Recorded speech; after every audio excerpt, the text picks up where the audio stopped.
Ladies and gentlemen, hailing from Cleveland, Ohio, I give you BVO. Oh, we boxing? Yeah, we boxing. I need that belt like it ain't no other option. So we punching and weaving and blocking. Defeat ain't an option. Let them know, shoot a video, put it on BVO. Let them know, every time I punch, it's a heavy blow. BVO, bound to hit like bricks cause it was set in stone. Let them know, I ain't getting body, but I'ma hit this flow. Yeah, way more than a show, this is BVO. On behalf of BVO Sports TV, we would like to thank our sponsor, Raycon, makers of the Raycon Everyday Earbuds, the perfect model for premium sound with active noise cancellation to block out distractions and transparency mode to keep you aware of your surroundings. They are the ideal for your everyday needs. Just visit RayconGlobal.com. That's RayconGlobal.com and elevate your listening experience.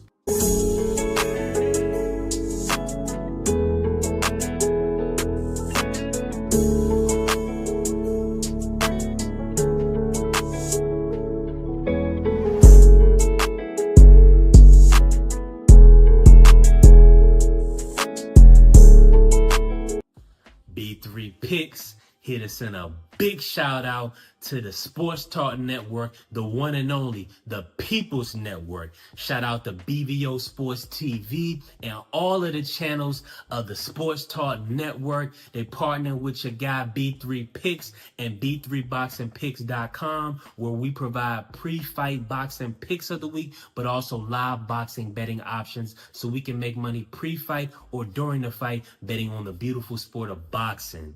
Follow me on all social media at B3 Boxing Picks. Subscribe to the YouTube channel, Not Another Boxing Channel, presented by B3 Picks for more content. The membership is as low as $25 a month. If you have any questions, DM me on Instagram, B3 Boxing Picks, and let's go green.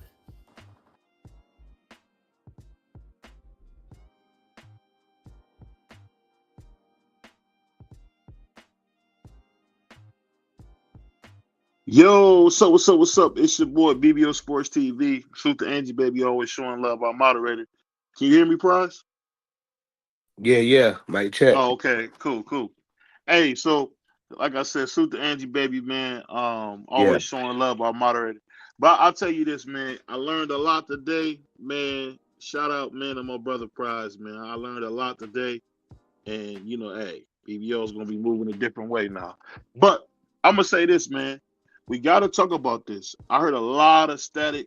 Shakur getting a lot of static for going out and helping Jake Paul. You think about him helping Jake Paul? Same thing when Boots was in there with Canelo. It's just sparring. I'm pretty sure Jake Paul probably, paid him because Shakur is a star, a rising star, and he probably had to pay him for his time. And that's Tank nemesis, so it makes sense to for Shakur to do. I don't have a listen. I don't have a problem when these guys go sparring, and he's not participating in any wrestling matches. So if he wants to go spar, get a nice little check from Jake Paul, I'm okay with that. The same way I was okay with Boots going to spar Canelo. I had no problem with that. None. It's just sparring. It's not like they fighting. It's just sparring. So he obviously probably reached out to Shakur, and Shakur probably was like, yeah. This and that nigga, he feel like, he should be fighting Tank probably. So he probably say, yeah, let me go do that. And that's what it was. Yeah, salute to Angie, baby. I don't know why. People was mad at Boots. I mean, they're mad at Boots because, Boots ain't. Your mic went out.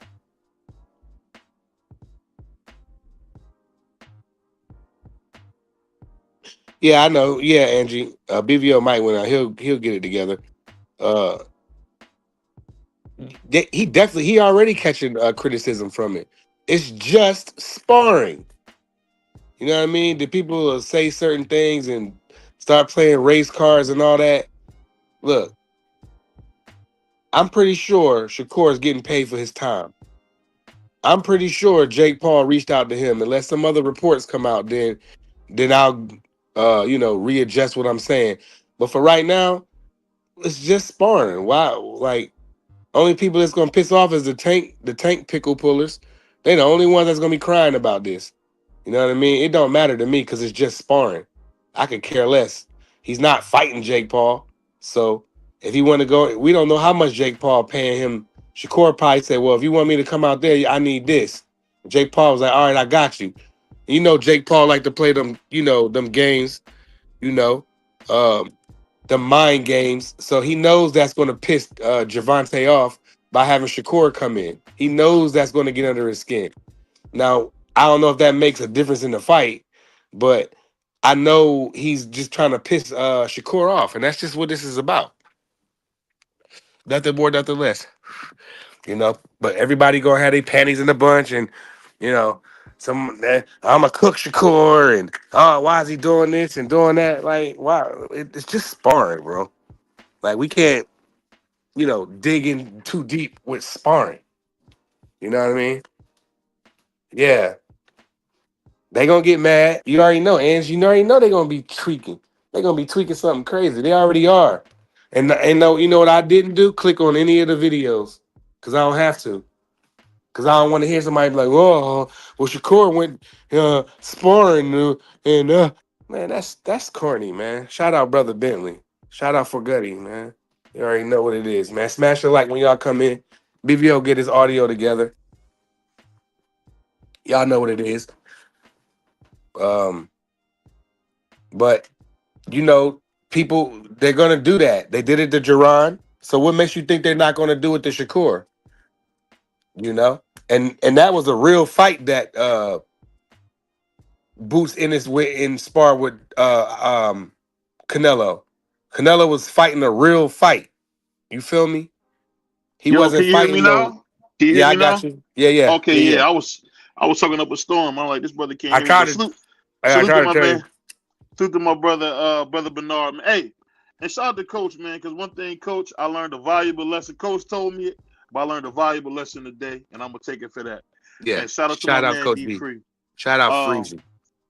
Smash the like button. But I'll say this, man. One thing for sure, two things for certain. I learned a lot today. But the cool thing is this. No matter what nobody say, man, from what we seen, it looks like Shakur and T.O. gonna fight. And I'm excited about it. Angie said the real fight is BBO and StreamYard. Yeah, that's a fact. That's a fact. But yeah, I That's a definitely, good I one. definitely, I definitely look at things a lot different, especially when it comes to sparring and come to fight. But you know what? Shakur got to pay his people, man. And I think it's unrealistic. It's unrealistic um to think that he's not going to do what he got to do what's best for him. And it is wild because when I listen to people talk about this whole thing with Shakur, it's like you can't tell me who's not going to come for a nice check like that. Who's not? Right. I mean, it's just the dumbest thing I ever heard in my life. And then you Facts. know, all the pickle pullers want to talk crazy and say, "Oh, Shakur is this." Man, shut up! You just saying it because you love Tank. And That's that's why I it. put up. That's why I put up. The thumbnail we got today, man, where the guys want to go crazy, and it's not Tank's fault. It's not Tank's fault. A lot of these Tank fans remind me of how it used to be when we had Mike Tyson fans, Mm-hmm. where it's just like he can never do nothing wrong. He Yeah, can but never. most of us was kids. I was a kid. The same way to me, Mike Tyson was up there with Hulk Hogan to me. He couldn't do no wrong. You feel me? So when I'm a young kid watching Mike, I wouldn't even care about none of that politics because I didn't even know that half of that stuff was going on. All I knew that was Mike was putting people to sleep, and that's all I cared about when I was 5, 6, 7 years old. You feel me? That's all it's about. It's just I guess it's funny though to me because I've never seen it to where people can make you not like a fighter because of how they act. Because of And the I tell you, internet. and I tell you this, the thing that's so crazy about it is, hey, I think Tank is a good fighter. I really do. I think Mm-hmm. that what I've seen in the ring has been good. Have I wanted to Exceptional. see more? Of course, of course. Do I think he's a great fighter? Yes, he is. I just think that no matter how you put it, no matter how you slice this thing, man, we got to start being realistic in this game. And I mean not Tio, excuse me. But Yeah, T.O. in your Shakur, mind. yeah, Shakur. No, Shakur. You're a wild boy. Shakur and Tank are not friends, man. And it's just that simple. They hate each other. I heard Timothy Bradley say, you know what? I would have never helped Ricky Hatton beat Floyd. Well, guess what, man? We don't got that same type of those same type of people no more. Now it's all about what's good for me, what works Yeah. for me. And the constant like ridicule of Shakur is kind of crazy. Where has he fought the big names you wanted? Maybe not. But is he somebody that you could say is not good? No way. Nobody with a brain will say that. Nobody with a brain will say that. Because the dude has done something pretty spectacular, even from 126, 130, 135. I mean, he had one of the best 130 rounds we've seen in a long time. So you want to try to tell me his whole career is based off if he get a tank fight, whether he get a tank fight or not? Guess what? I'm going to work with Jake Paul because Jake Paul got his own promotional company. Who getting more money in boxing than Jake Paul, man? What do you think? I ain't mad at it. Like I said, he going over there. I'm pretty sure he has to compensate Shakur for his time. Shout out Miss Yeah. BBL, my sis. But who cares? Like you just said. I mean, you said it. Who cares? Yeah. Let the boy get them. He got people to pay. We don't know how much he got. I know he ain't doing it for free. I know he's not giving up his time for free. You know? So I'm pretty sure Jake Paul had to book his flight, book his hotels, book all his good stuff, Mm-hmm. and let's get to this work. You know Yeah. what I So mean? That's what it is. what you think about this, Free? What you think about this whole thing with people giving Shakur a hard time? That's because the people don't know about the sport of boxing. Because all of these fighters work with somebody that you didn't think that they should work with. You just don't know about it. I mean, how many times have we had fighters come up here and or we interview, whether it was on your show or it was on Thomas' show, and they said they work with this fighter, that fighter, and we were like, damn, I didn't know he worked with those guys. All these fighters do it. This is sparring. Sparring is not a real fight. Because this guy is working out with them, so what? I mean, Tank Davis worked out with a lot of guys that you probably don't know that he worked out with because they don't go around telling about who they worked out with. They don't go around saying, oh, I sparred with this guy, I sparred with that guy. I got him in my camp helping me out. A lot of these guys do it. We saw Oscar De La Hoya did it back in the day. We saw Floyd do it back in the day. We saw Sugar Ray Leonard do it back in the day. Muhammad Ali. All these guys did it. They all Mm-hmm. did it. I mean, Larry Holmes used to spar with Muhammad Ali on a regular basis. Mm-hmm. This is what these guys did. So Mm-hmm. it just I don't pay attention to none of that. Right. Like I said, I watch what goes on in the ring. I either give them praise for what they did in the ring, or I criticize them for what they do in the ring. That's why I keep telling y'all I can't have a favorite fighter. Not with this new age group. You have a favorite fighter, they feel like, oh, you gotta back them on everything they do. If you don't back them, you hating on them. No, I'm not hating on them. I can criticize them and I can praise them when they do something right, when they do something wrong. That's what I said. I ain't got no favorite fighter. I ain't got Right. no problem saying somebody did something wrong. I ain't got no problem saying somebody did something right. Yeah. That's a fact. The one thing I will say, and I would be wrong if I don't bring this up. One of the most pressing things about it all is you really can't even get mad because that's the kind of fans that we got now where you can't win for losing. If you Yep. say anything, you're wrong. If you say something, you're wrong. If you don't say something, you're wrong. You got to pick But a side. All that. yeah. And one thing I want to get, it's not box related, but we have to talk about the news today. That's why we BBO Sports TV. But to see the arrest of Chauncey Billups, Mm. Damon Jones, and Terry Rozier, it Mm. kind of was sad to hear because Terry Rozier is from Cleveland. So I kind of hated to hear Terry get caught up in this kind of stuff. And I just think that one thing about making money, that's what happens when you're a pig. When you're a pig and you never can get enough, whether it's anything, whether it's, kicking it with your woman, whether it's smoking, drinking. If you are a pig and can't control yourself, they gonna mess you up, Hmm. and that's exactly what we seen happen. What is I like a honestly, 200 and something $1 million thing, BVO? I don't know the I numbers of think it. I they just said know that. something like 200 and something $1 million ring or something crazy. Yeah, Yeah. it was something that was going on for the last 2 years. Hmm. They started investigating it in 2023, and so they went all the way back to 2023 up until now of all of the stuff that they have done, and they got record of. That's what I said. I mean, yeah, these guys are innocent until proven guilty. I said this earlier on Marky Dan's show.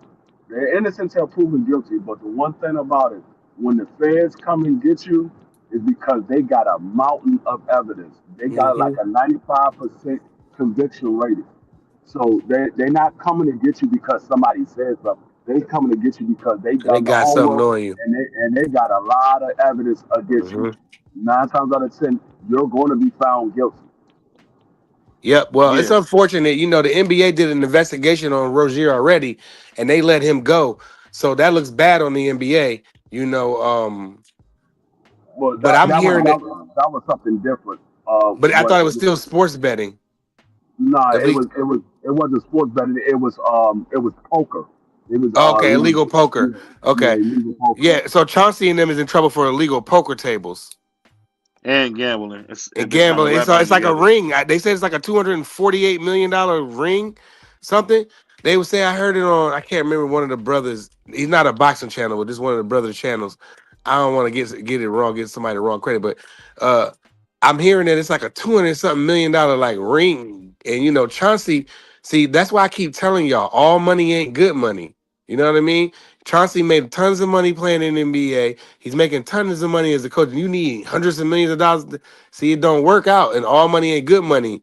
And then, like Free just told you, when the feds come and pick you up, that means they got a lot of stuff on you, bro, already.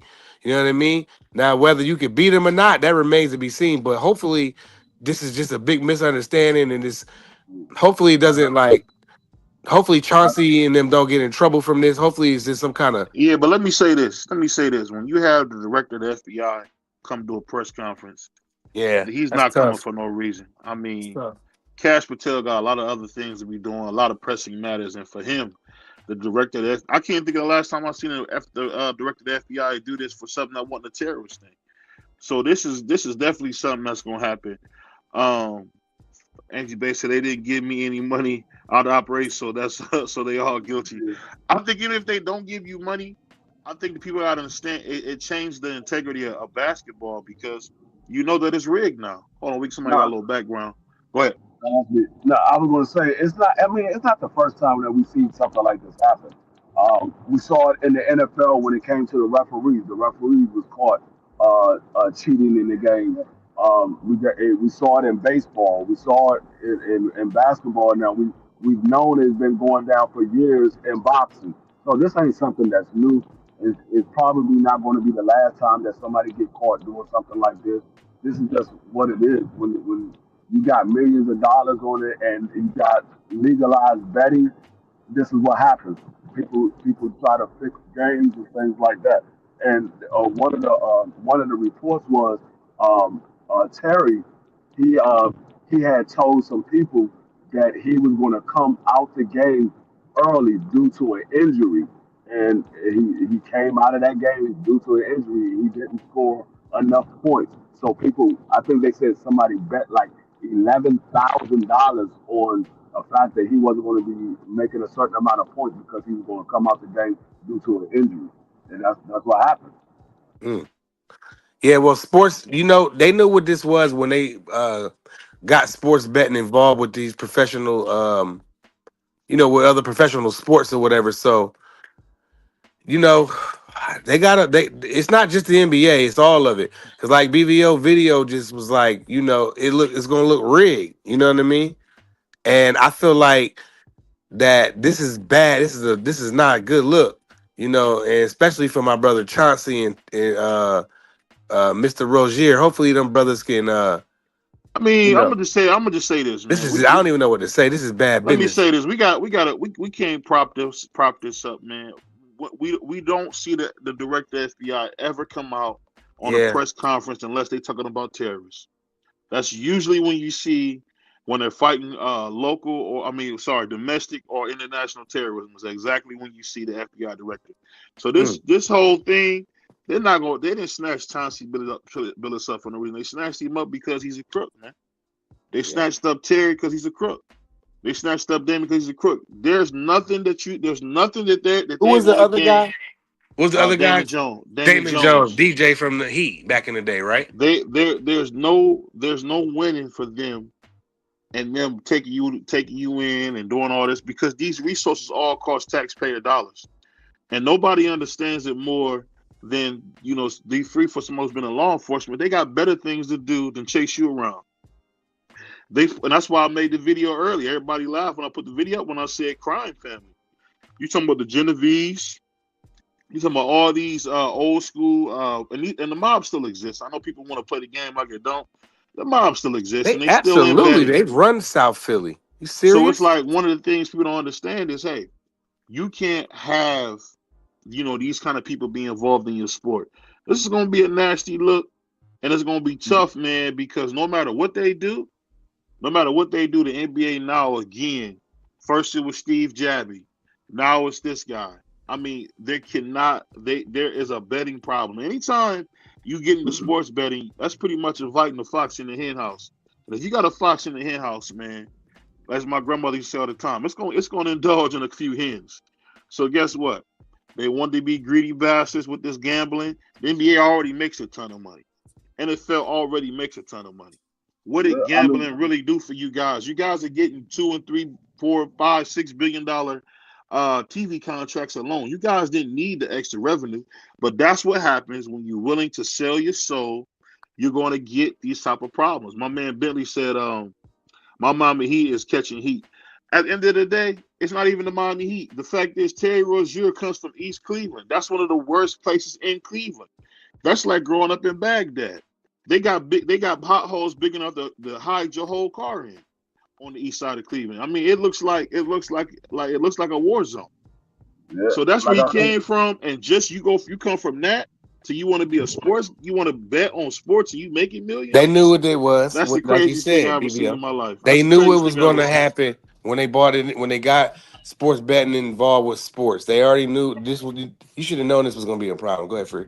I mean, the biggest ones that's hurting from this situation is not Chauncey, it's not Terry, it's their families, because the FBI is involved in this. When the feds get involved, they freeze all access. So they all their bank accounts and all that stuff is frozen. So now these guys' families is sitting there suffering, and they had nothing to do with none of this. They can't go to the store like a normal person. They gotta make sure they gotta ask somebody for some money. Hey, can you lend us some money so we can get by until this blows over? So that's the biggest news in this whole situation is the wives and the kids.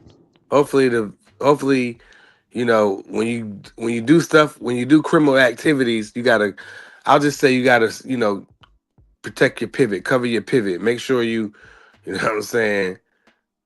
And this coming from Prize. Prize, we all know Prize is rich. So this is coming from Prize. And the thing that's so crazy Prize will tell y'all all money ain't good money. Hold on. Let me say this. I think the crazy thing about it all is this. There's not going to be any way to get out of this. When they say they're going to take the FBI, and the FBI easily could freeze their assets. And when they freeze their assets, that means you can't get no money from the bank. That means you can't get no money from the credit union. That means you can't get no money from no legitimate place. How much money do you really have under your bed? You can't get no cash nowhere. And this is the sad thing, because all your NBA earnings, all the money that you're earning can be frozen and say, hey, we can take this from you because it's part of a criminal organization. Mm-hmm. And the thing is this, Terry Rozier and Chauncey Billups are not the only ones, but guess what? Chauncey Billups is making a ton of money as the coach. That's what I'm saying. I'm going to look up what he's making as the coach. Terry just signed a 4-year, $96 million contract. Right. What more do you need, bro? Let me see. Yeah, that's crazy. Let me see. Billups. That man just lost a $96 million guaranteed contract for a couple of $100,000. They said it was multi-millions, but you never can believe that. The overall thing was multi-millions. They didn't get no multi-millions.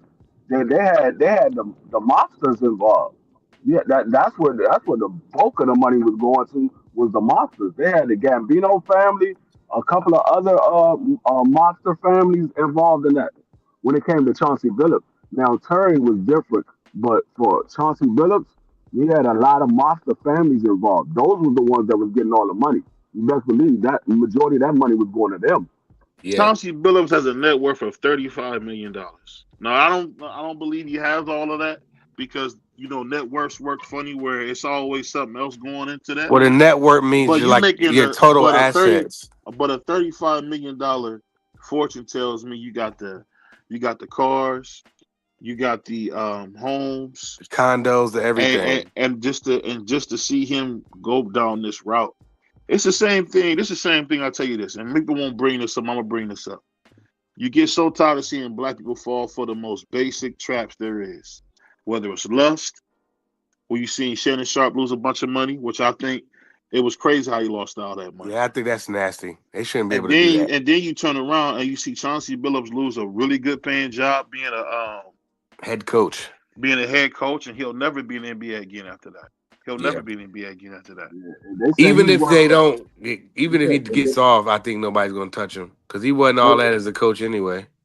they say he's worth 35 billion. He definitely got 8 figures sitting in the bank. Definitely got 8 figures sitting in the Yeah, bank. when you break a network means like it means your money too and your assets like your cars, your condos, your cribs. You Yeah, I total all mean that together and then that's what your network. They come up with a number. It's that's what not I'm saying. accurate. Yeah, what I'm saying, if they say 35 million, then he got a couple of he He got got millions eight of dollars figures. in the bank Yeah, he got eight for figures sitting sure, in the bank. for You're not sure. gonna, you're not gonna have 35 million net worth if you only got 5 million sitting in the bank. Yeah, nah, he definitely got 10 million or better for sure. But then, like I said, you got greedy and you became a part of something. And it's like, why do you? Okay, I understand $100 million. I get it. I get it. But if we on a BVO show, right? Roll with the punches, right? And BVO is getting $100 million, and BVO say, "All right, prize, I'm gonna give you $5 million a year." I'm cool. I'm cooler. It's not what like you gotta learn. It's levels. You gotta learn to stay in your zone in your lane. What's meant for you is meant for you. You don't Uh, get jealous of D Free. If D Free making $900,000 a year and I'm making $400,000 a year, we still can hang out together. this We is still can have some of the same. He still can get a dope car. I'm gonna have a dope car. He gonna have a dope this, house. I'm gonna have a dope house. BVO going. It's the same but this thing. is the thing when it comes to criminal activity. This is the problem with it. They get greedy because they got away with it one time. They say, okay, I can do it again. Then they get away with it again. Then they keep doing it because they keep getting away with it. If they once they get caught, it's too late now. Now they got all of this evidence against you. It's the same thing when you're dealing with the street pharmacists. They got away with it sitting on the corner the first month or so, and they didn't realize one of their daggone customers ended up getting caught, and they told on them. Now the people are watching you. And then you keep doing it. All they doing is just building up evidence against you. So once they do get you, once they get that still indictment, now they got a whole mountain of evidence against you. They got pictures, they got people talking, Mm. they got I got phone calls. wiretaps. Yep, all Yeah. kind of So stuff. that's what happens with these criminal activities. You get comfortable and you get careless and you get greedy. You say, okay, they don't do it just one time and say, all right, I'm gonna leave it alone. No, they got away with it, so they're gonna do it again, and then they're gonna do it again, and then they're gonna do it again. And then That's they what let you happens. do it. Yeah, The that's what feds happens. let you do it. They purposely call off the dogs. Like I'm sure free, they probably reach out to the police force. They let them do it. You know, I got audio where there was something going on in Chicago on a police recording, and the police called back for backup, and the dispatch told him to let him do it, go away. Yeah, Let they looking for the bigger catch. They'll let you get I away know, with but the they were small having a catch. how can I say it? They was having a dispute with like they was throwing like fire on. They was you know what I'm saying, throwing slugs at each other, and the dispatch told them to let them do it. Oh, Go away. that was a little bit. That's different. That because they don't want to get involved in the street justice. So they said let's go ahead and let them take each other out. Yep. We're dealing with It's once on above audio. us. You can look this Well, stuff up. I'll say this, because I get what y'all saying, but I think we're going the wrong way on this. All I'll say is this: when you see what's going on, it just goes back to an issue that we keep having in our community where it's never enough, and the problem doesn't change. The players do. I used to hear it all the time when I was growing up. I used to people say, "Nothing changes, just the players of the game. The game is gonna be the game." Salute to my man, Mike Grimm. Salute to my man, Uncle Sheldon. Yeah. Um, I just think it's so important, man, that when you doing what you're supposed to do, man, you don't have this. You got Chauncey Billups, who's to me, I think he's a Hall of Famer. I think he's been known as a great guy from Denver, and this is what he's gonna be known for now. That's what he's known for now. He's gonna be known for being a sports gambler and being somebody that can't be trusted. And that's the thing that sucks, man. When if you in corporate America, I'm sure you guys experienced this. It sucks that you can never see a brother do anything without just getting too greedy. But was it? I don't think it And was. if you did, listen, if you did it once, cool. You did it twice, cool. But they said this is a multi-year, multi-state thing. I mean, I don't think people understand how serious this is. You don't have the director of the FBI coming out saying anything. You But just was it don't. sports betting where Chauncey was doing it? I thought it was It does. the Listen, poker tables. it don't even whether it's sports betting or it's a poker table. It doesn't matter. These are things that you cannot come back from. I think you're missing with the greater point. The greater point I is, got you. as a black man in the professional world, Chauncey will never be the same. Yeah, he cooked. People don't understand that dignity is currency out here, and forever now, Chauncey Billups will be known as a dirtbag, whether he is or he isn't. Just like Michael Jordan when he was betting with the guy, and he wouldn't pay the guy, and his dad ended up somewhere asleep. Nobody's playing with you, man. And the thing the thing that's so crazy. Why is it always people that look like us that fall for the banana in the tailpipe? What the heck did Terry Rozier think he was going to gain from taking money? Like Free just said, he signed a $90+ million contract. He's from East Cleveland. He's from hell. He's from hell. I never grew up that bad. I'm gonna be honest with you. I didn't grow up as bad as somebody from East Cleveland. Those guys. I don't know if you ever seen that Boondocks episode when my man Thugnificent went to his old neighborhood and it was all poor and dilapidated. You go over there to East Cleveland, I'm talking about all them stores from the 60s and 70s are just falling apart. That's what's going on over there. You got old homes because East Cleveland used to be a very rich area. East Cleveland was something similar to Compton because people don't know that's where Rockefeller was. Rockefeller and Standard Oil used to have a place here in Cleveland over there on East Cleveland. They built East Cleveland. They got its own airport. But it's falling apart. And the most we can say is, hey, well, they out there getting their money. Man, niggas got to stop this, man. We got to stop this, man. Because Chauncey Billups is rich. I mean, I don't know. Maybe I'm thinking too much into it, but it just seems like that's how they get us every time. Whether it's with lust or it's with a few dollars, we never can seem to come out of it, man. Yeah. And I'm gonna tell you this. Guess what? We got another thing against us because Chauncey Billups, as the coach, was the leader of the organization. That's the face of the face of the Portland Trail Blazers has been Chauncey Billups since Dame left. And now, guess what? He's going to get fired. He's going to get excommunicated from the NBA. And the same thing with Terry. Terry Rozier will never play basketball again. Not in the NBA, he won't. Where else is there to play if you're not playing in the NBA? He could go overseas. They don't care about that stuff But over here. no, listen to what I'm saying. What else is there to play? Your whole dream is to play against the best. Boy, you just blew that $90 million. They can void that out now. NBA can get where's he playing at now? Who gave him the $90 million? Here in Miami. Right. That's right. They traded him to Miami and he extended. Right. Okay, so the Miami, he can get out of that $90 million with that. They did. Let's read some of these comments real quick. Let's read some of these comments. Start with my man Billy said it's like pirates curse. Go ahead, Price. Yeah, Mr. Shelton said if you were committing go crimes, to the one where it said it's a pirate's curse. Hold on. Where's it Bentley? It's got Bentley. Yeah, go ahead. Start with that one. It's a pirate's curse, feeling empty with all that treasure. Facts. Then Bentley said you don't get fulfillment from what metabolism, Materialism. materialism.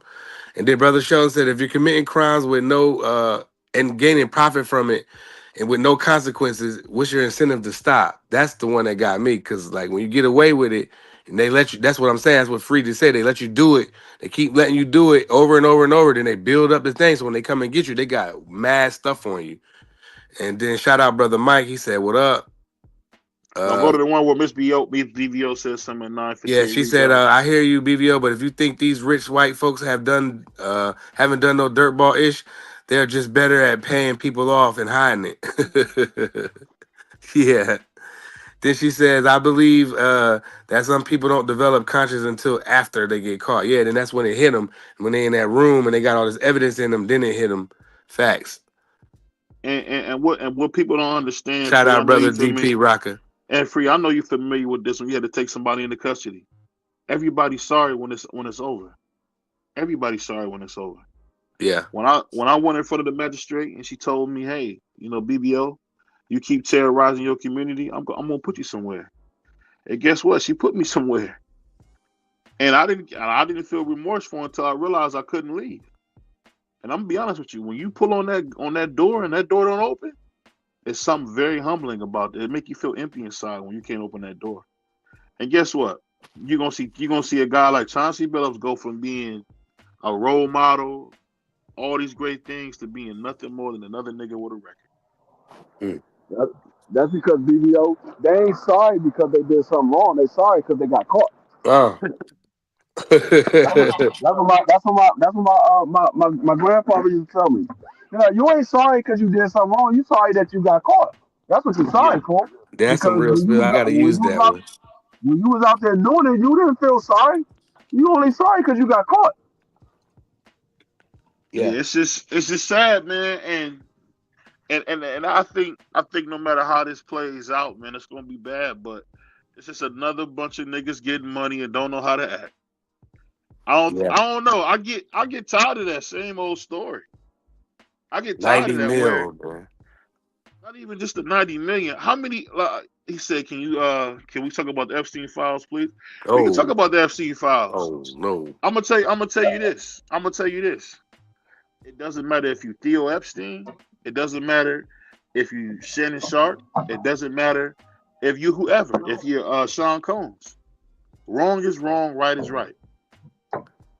I just feel bad as my brother Chauncey, man. That was my dude, man. I hope but like Free said, when the feds come and get you, that's tough, man. I hope that they are innocent. As right now, they're innocent. Man, bro, this the thing. This the thing, man. Enjoy jail. That's what I'll Nah, tell you. I'm gonna tell no. I'm gonna that's tell you. tough. I'm gonna tell you what they told me when I wasn't getting in trouble. Enjoy it. This is what you wanted. Shout out to my aunt Bernie. She told my cousin he was in prison, and he said, I'm up. He was upset that he was in prison, but my aunt told him, hey, you wanted to be in the gated community. That wasn't my choice. That was your choice. You wanted to be around the gated community. You wanted to live good, that bad. You wanted to be in the gated community. They gave you 3 squares a day. And guess what? That's what happened when you play stupid games. You get stupid prizes. And I'm just tired of it always seeing, people of color, whether it's Spanish or black. Why is it always us looking like assholes? Excuse my But language. nah, it be them too, though. No cussing, I but was gonna say, it's not it ain't always just black. us because it's been No, a lot of stuff that didn't transpire that wasn't had nothing to do with our people. And you know what I'm yeah, talking about. And I'll leave it at that. yeah, it's a lot of stuff that happened with them as well. It just it don't get broadcast across the news as much as magnified out as the blacks do, or we only pay attention when it's blacks. I think it's more of that than it is. It doesn't be broadcast. I think it does get broadcast, but we only pay attention when it's our kind. It's just like when you say you want a red Corvette, and then you ride down the street, all you notice is red Corvettes because that's what you're looking for. So Mm. it's the same thing because we looking for our people, so it gets magnified when it's our people. See, when I was young, and you got to forgive BBO. BBO watches a lot of 70s movies, and I listen to a lot of 70s music. And I might have a different thought on how I see black people. But what's the use of you calling somebody king and queen and we shoot each other like trash? I'm just at the point where I'm tired of the lip service, man. if you think about it, you could be walking down the street, you say hi to somebody black, they're gonna give you a nasty look before somebody white ever will. I don't believe that. Not No, in that's the truth. Philadelphia. Not in That's the truth. Philadelphia. Hey, I can't speak for one. I can't speak That's for the everywhere, but I'm truth. saying sometimes you get that, and it's not every time, but sometimes you get that. And I think the thing that's so crazy is just like when we talk about boxing. Who are the main people that talk about Shakur bad? Black fans. Who are the main people that talk about Devin Haney bad? Black fans. It's just the thing I'm No, saying is there's no unity across the board. And whether you agree with me or not, it doesn't matter. All I'm saying, overall, the picture has been pretty clear to me that for some reason we can't work together. Now that And we I can't would agree with. and we can't seem to understand that hey, everybody has a role, everybody has a place. Yeah. And no, and that because that goes back to what I just said earlier. If you making $10 million and it's your thing, and you say I'm gonna give you $1 million a year, and you take 9 of it, how can I be mad at you? You didn't change my life, but no, our people get upset and want to. Everybody wants to be the boss. You know what I mean? Everybody wants to, but it's still all good though. Like I said, people gotta learn to stay in their lanes. And I'm gonna keep saying it till I'm blue in the face. All money it ain't good money. So y'all remember that. All money ain't good money. Now you can't get me to do nothing that's gonna jeopardize my empire that I'm trying to build on my own. Forget what get left for me. Forget all that. I'm talking about right now. You can't get me to do nothing crazy because I'm like, damn, is the feds gonna watch me? Damn, how am I gonna pick my daughter up? Let me see. I have too much ADD going on. So all money ain't good money. Y'all remember that? And check this out. You talk about Brett Favre, right? Who apparently had a opioid addiction. A savage, a Apparently he did pig. a lot of bad stuff. He should be in jail. I'm not saying others don't. I mean, you seen that he and whatever him and a group of people supposedly defrauded the Mississippi. Nah, it ain't no supposedly. Hold on. It's a professional show, so we're gonna say supposedly because he was found not guilty of it. But supposedly he was told that he had some type of money with the Mississippi food stamp program. The snack, yeah, that's what the snack. The SNAP, sorry, not snack, SNAP. The SNAP program in Mississippi almost bankrupt the whole food stamp program to build a building at his alma mater. He's a pig. The thing that's so crazy about it is this. I don't see why we don't talk about that. We don't talk about the fact that we keep seeing corruption around the whole country, but they will put the FBI director come to get Chauncey Billups, Damon Jones, and Terry Rozier. Why is the FBI director on that? That was crazy to me. They brown. That was crazy to me. I'll never understand why is Cash Patel there. Why are you there trying to make it seem like you just grabbed Vito Corleone? That's what you act like you grabbed. You act like you grabbed Al Capone. I can answer that, BBO. I can answer that why the FBI was involved why they broadcasted the way they did. Because of the mafia family that's involved. I just told you, it's 4 different mafia families that's involved. So that's why the FBI blew it up the way they did, because now they have something against those mafia families. So it's not really about Chauncey Billups. Yeah, Chauncey Billups and Terry, they get put on a front page because they are celebrities. They celebrities, so they get put on the front page. But the main goal for the FBI was those mafia families that got caught up in it. That was the main goal. And now they got NBA brothers to sacrifice, basically. The B mules. That's the best way I can put it. Yep. They're using our people to take down something. But like I said, what was it? Legal poker tables, right? No, this was gambling, sport gambling, and they had cheated a lot of people out of sport gambling money. It was similar to what they had got Gilbert Arenas on. Free, you went And out. like I said, they got at least. Well, how Gil get off though? They dropped all the charges on Gil. Gil probably went in there and told. And if he did, he a civilian. But still, bro, it's like No, honor. no, ain't no, but still. Either If you a me and you civilian was or in you the not. gambling ring, I'm not gonna tell on you and your wife, bro. That I would just eat We that. friends. We're friends. I mean, Yeah. Well, Gilbert Arenas ain't a guy I would be friends with. I yeah, mean, you gotta. Gil. That's the thing you gotta remember, man. Somebody's a piece of crap. They're a piece of crap. Yeah. Miss BBO put. I think we can do better loving each other and loving ourselves. We get too jealous. BBO loves MLK. He said you cannot drive hate out with hate, but you can only do that with love. Yeah. And you know what's funny? That's a You fact. had these guys, and this is going to be a little controversial. Forgive me, but you had a guy like Charlie Kirk who said black women were inadequate, black women don't deserve positions, black women don't have the mental capacity to run a company. Yeah, that's But you nasty. telling me you got black women out there talking about everything he said is right, but everything Kevin Samuel said was wrong. It's just you know what it is. We're a glutton for punishment across the board. We're a glutton for punishment. Yeah. When you had Kevin Samuel say, you know what, I wish more of our women would be just nice to us. Oh, he's the devil. They danced on his grave, peed on his grave. I mean, you see nothing but thug passion, Alizé, and wig glue all over his grave because he was going so crazy. That's But they crazy. celebrate Charlie Kirk. What I'm saying is this: there's some type of deep-seated hate within some of us where we just don't do what we're supposed to do, and that's what we're dealing with.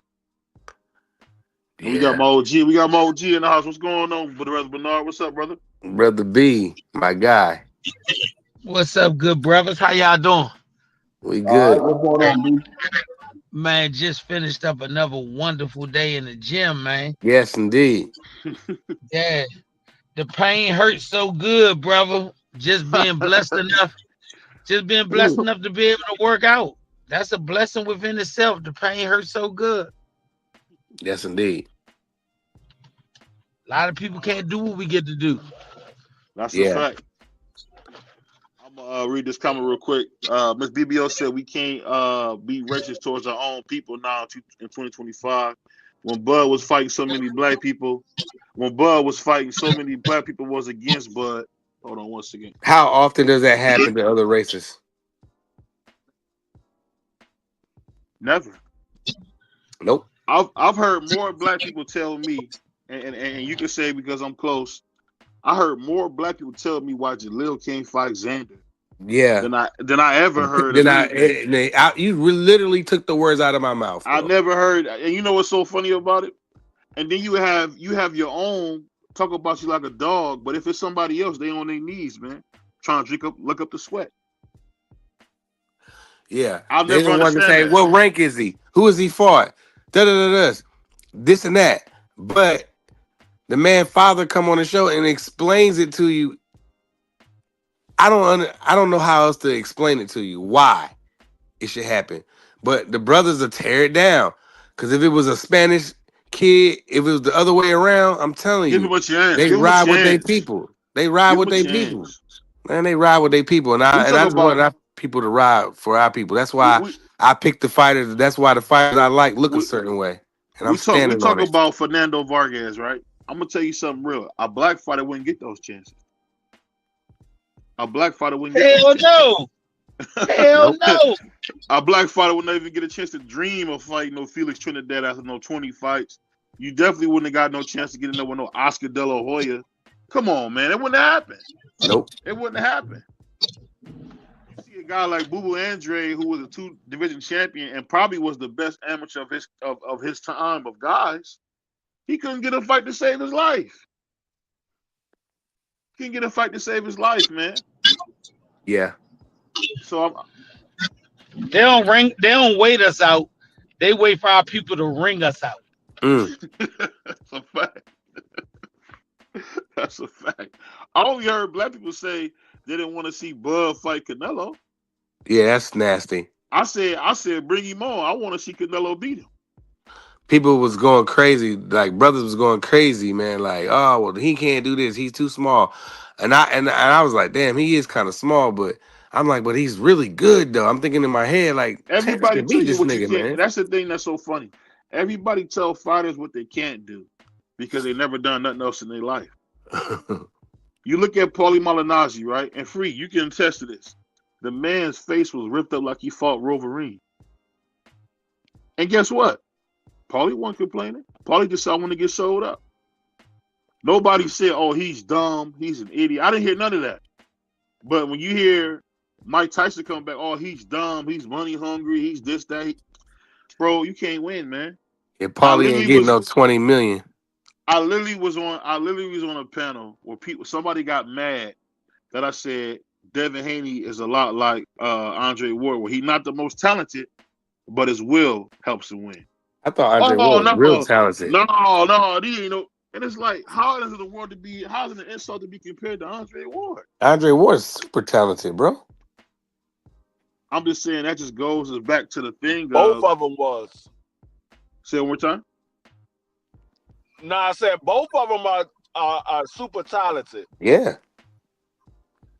Yeah, I mean, but I'm just saying you just get this thing where people act like it's not good enough to be a certain. Yeah, that's why I don't act like that with my brothers.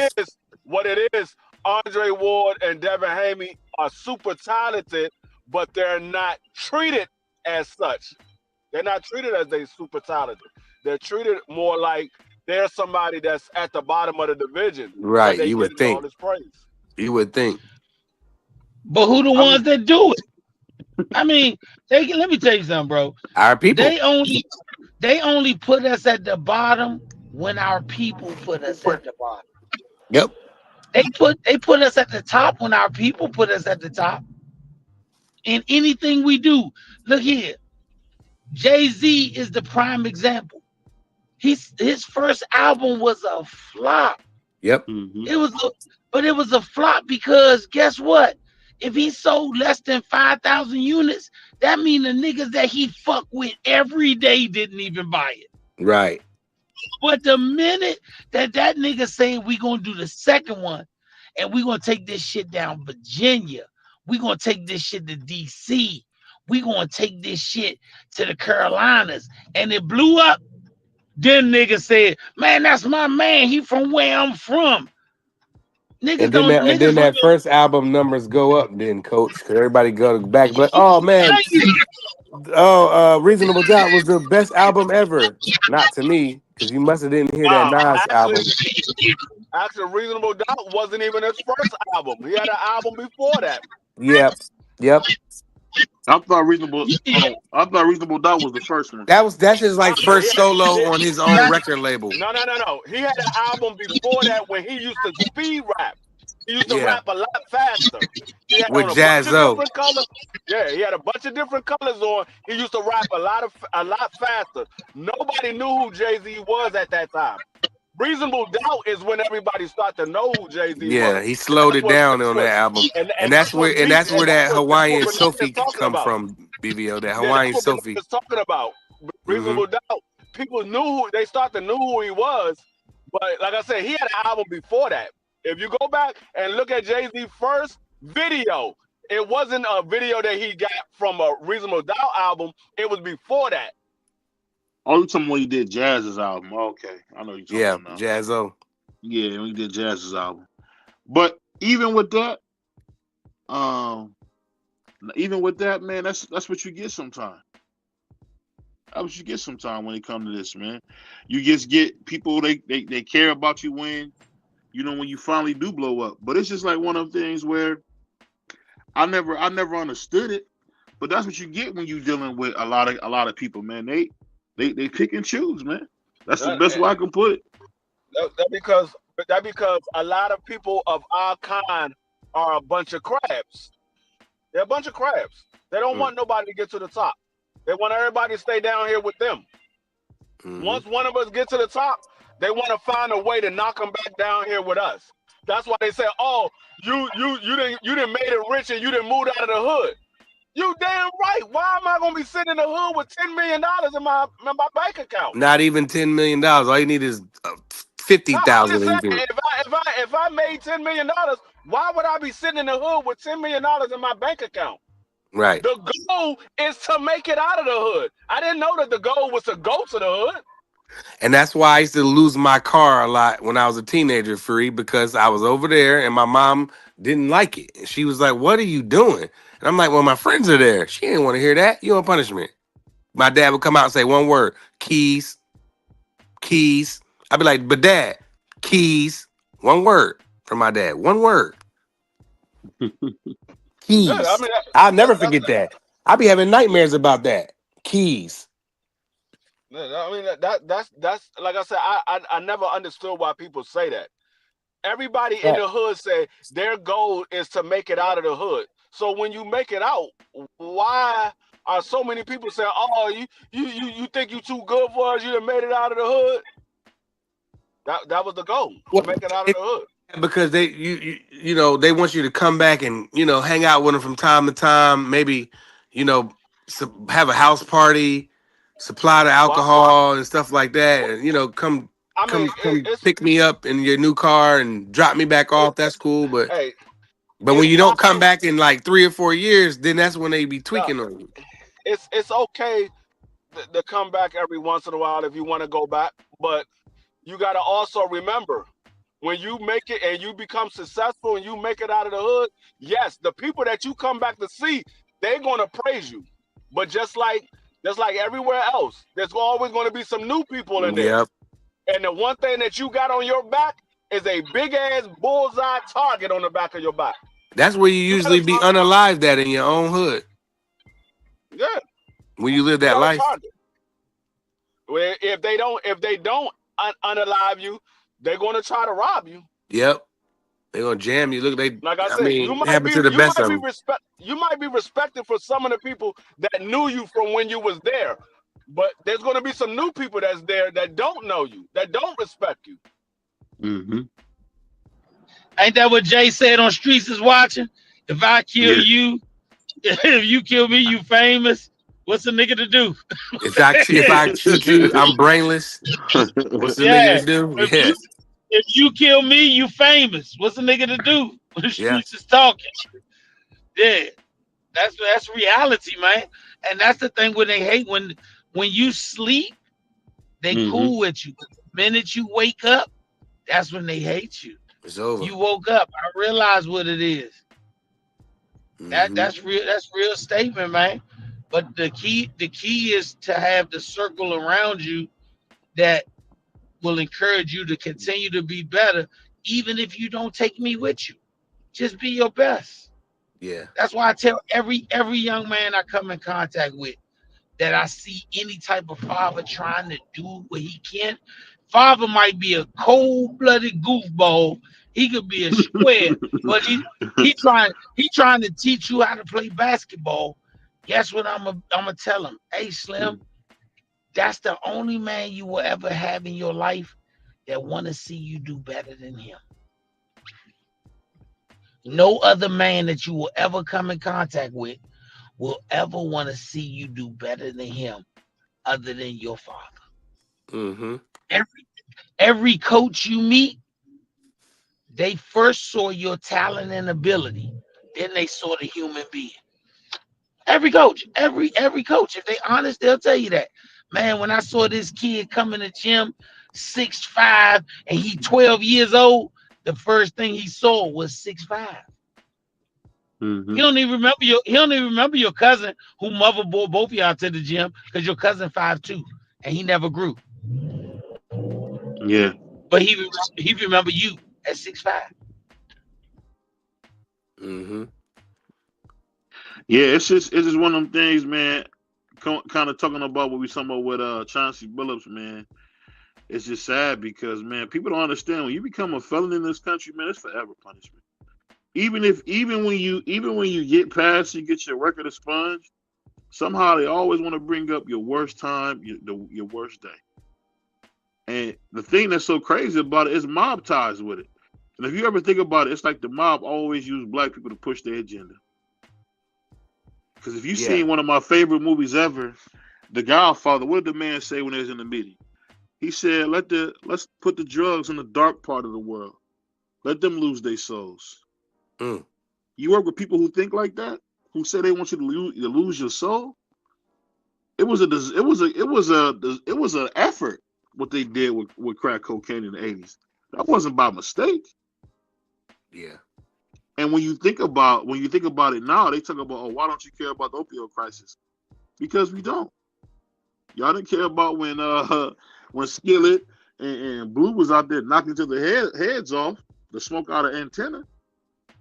You know, it is what it is. I mean, I'll never forget my dad said, and it's a funny story. Back when he used to have the trucks with the antennas on them, he wanted to get zooted. That brother said he took somebody's antenna, broke it off, sliced his whole hand, wrapped it up, got zooted, then went to the hospital. Yeah. That's powerful, man. That's powerful if you think about that, man. Yeah, wow, dude. A piece of steel off and it cut through your hand like a piece of meat, and you just wrap it up with a shirt. You finish what you do your business, then you go get it. Then you go get it fixed. Shout out Marky. It's wild, man. It's wild, man. Yeah, I mean, it is what it is, you know. Some Yeah. people all I'm gonna keep telling y'all is all money ain't good money.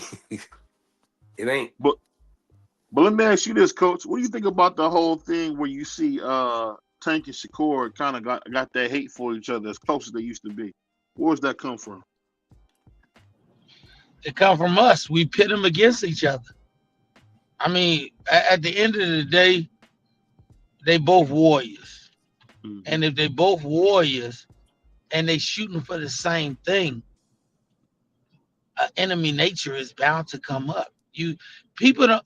Let me tell you something. You know the weirdest relationship that you see in boxing? What's that? Keyshawn and Shakur. Yes. The Talk about weirdest it. relationship you see in boxing because Keyshawn is a monstrous fighter. Right. He's a monstrous fighter, Mm-hmm. but he's okay being Robin to another man's Batman. Yeah, that's nasty in boxing. This ain't basketball. Yeah. This ain't Pippen and Jordan. But once again, Pippen and Jordan were on the same team. Right. There is no same team in boxing. Right. I would love to that's see. weird. I'm gonna tell you my personal best above all other fights. I'd love to see Keyshawn and Shakur fight each other. I think that would be a blockbuster fight because they both can fight. They both have great skill sets. And at some point, you can't tell me as a competitor, you don't really want to see which one of us is really the best. I ain't never seen so many clicks in boxing in my life since 80. I've never seen it. And I've been watching boxing since 85. I've never seen where you develop like groups form. Like I remember there's time where Jared Anderson was like, yeah, we on this. You know what I mean? I'm like, they acting like they a gang. When did gangs come into boxing? When did they start becoming tag teams? Like, come on, man. Like, I ain't saying you don't gotta be disrespectful or whatever. And if you cool with somebody, it's cool. But you know what you gotta do when it's boxing 1-on-1. It ain't Pippen and Jordan, what the coach just said. They on the same team. Like, y'all not on the same team. You know what I mean? Y'all around and near the same weight class. So the way that their relationship is, I always thought it was weird. And I'm a big fan of a supporter of Shakur, and I supported Keyshawn. I know people, you know, say what they want to say about his last outing, you know, but it is what it is. But that doesn't mean I throw him in a trash can. But damn, you know, like what's this friend stuff? He talking about I'll go up to 40, get the belt, and then drop it because when Keyshawn, like, what? That's just crazy to me. I don't know nothing about boxing. Just that whole phrase alone would rub Jaleel the wrong way. You're gonna go up and get some belts and then leave one for me when you move on. Yeah, because we're friends. That's to me, that's insinuating that I couldn't do it on my own. How about I go up there and get it and leave it for you? Yeah. I just don't like that whole thing about it. And I with both of them. I think they don't want to fight each other. They don't want to fight each other. That probably would be the most friendliest fight we ever seen. It's not possible. It's not possible. It'd be a lot of glove friendly. touching and hugging and kissing. I don't think it would. I don't think it would because at their core, both of them have egos, and if they ever sign for that fight, they both want to find out who's the best. I think the fear is losing a friendship. And we in a business where all these motherfuckers are hired assassins. How can we put friendship over what we do for a living. Yeah, that's what I'm saying. That don't make sense. The boxers, these fighters think it's a rap group. Like we gonna make tracks together. We're not gonna make diss records. We gonna make records together. And that's what I don't like about all this. And that's the same thing with battle raps. Too much hugging and kissing and friends. And that's why that's the way that is, you know. And the same thing with boxing. It's too many friends. They talking about dropping belts. Yeah, the difference is, and I'll say this because I know my man, Brother Bernard. If Jaleel had a close friend that boxed, I don't think he would fight him.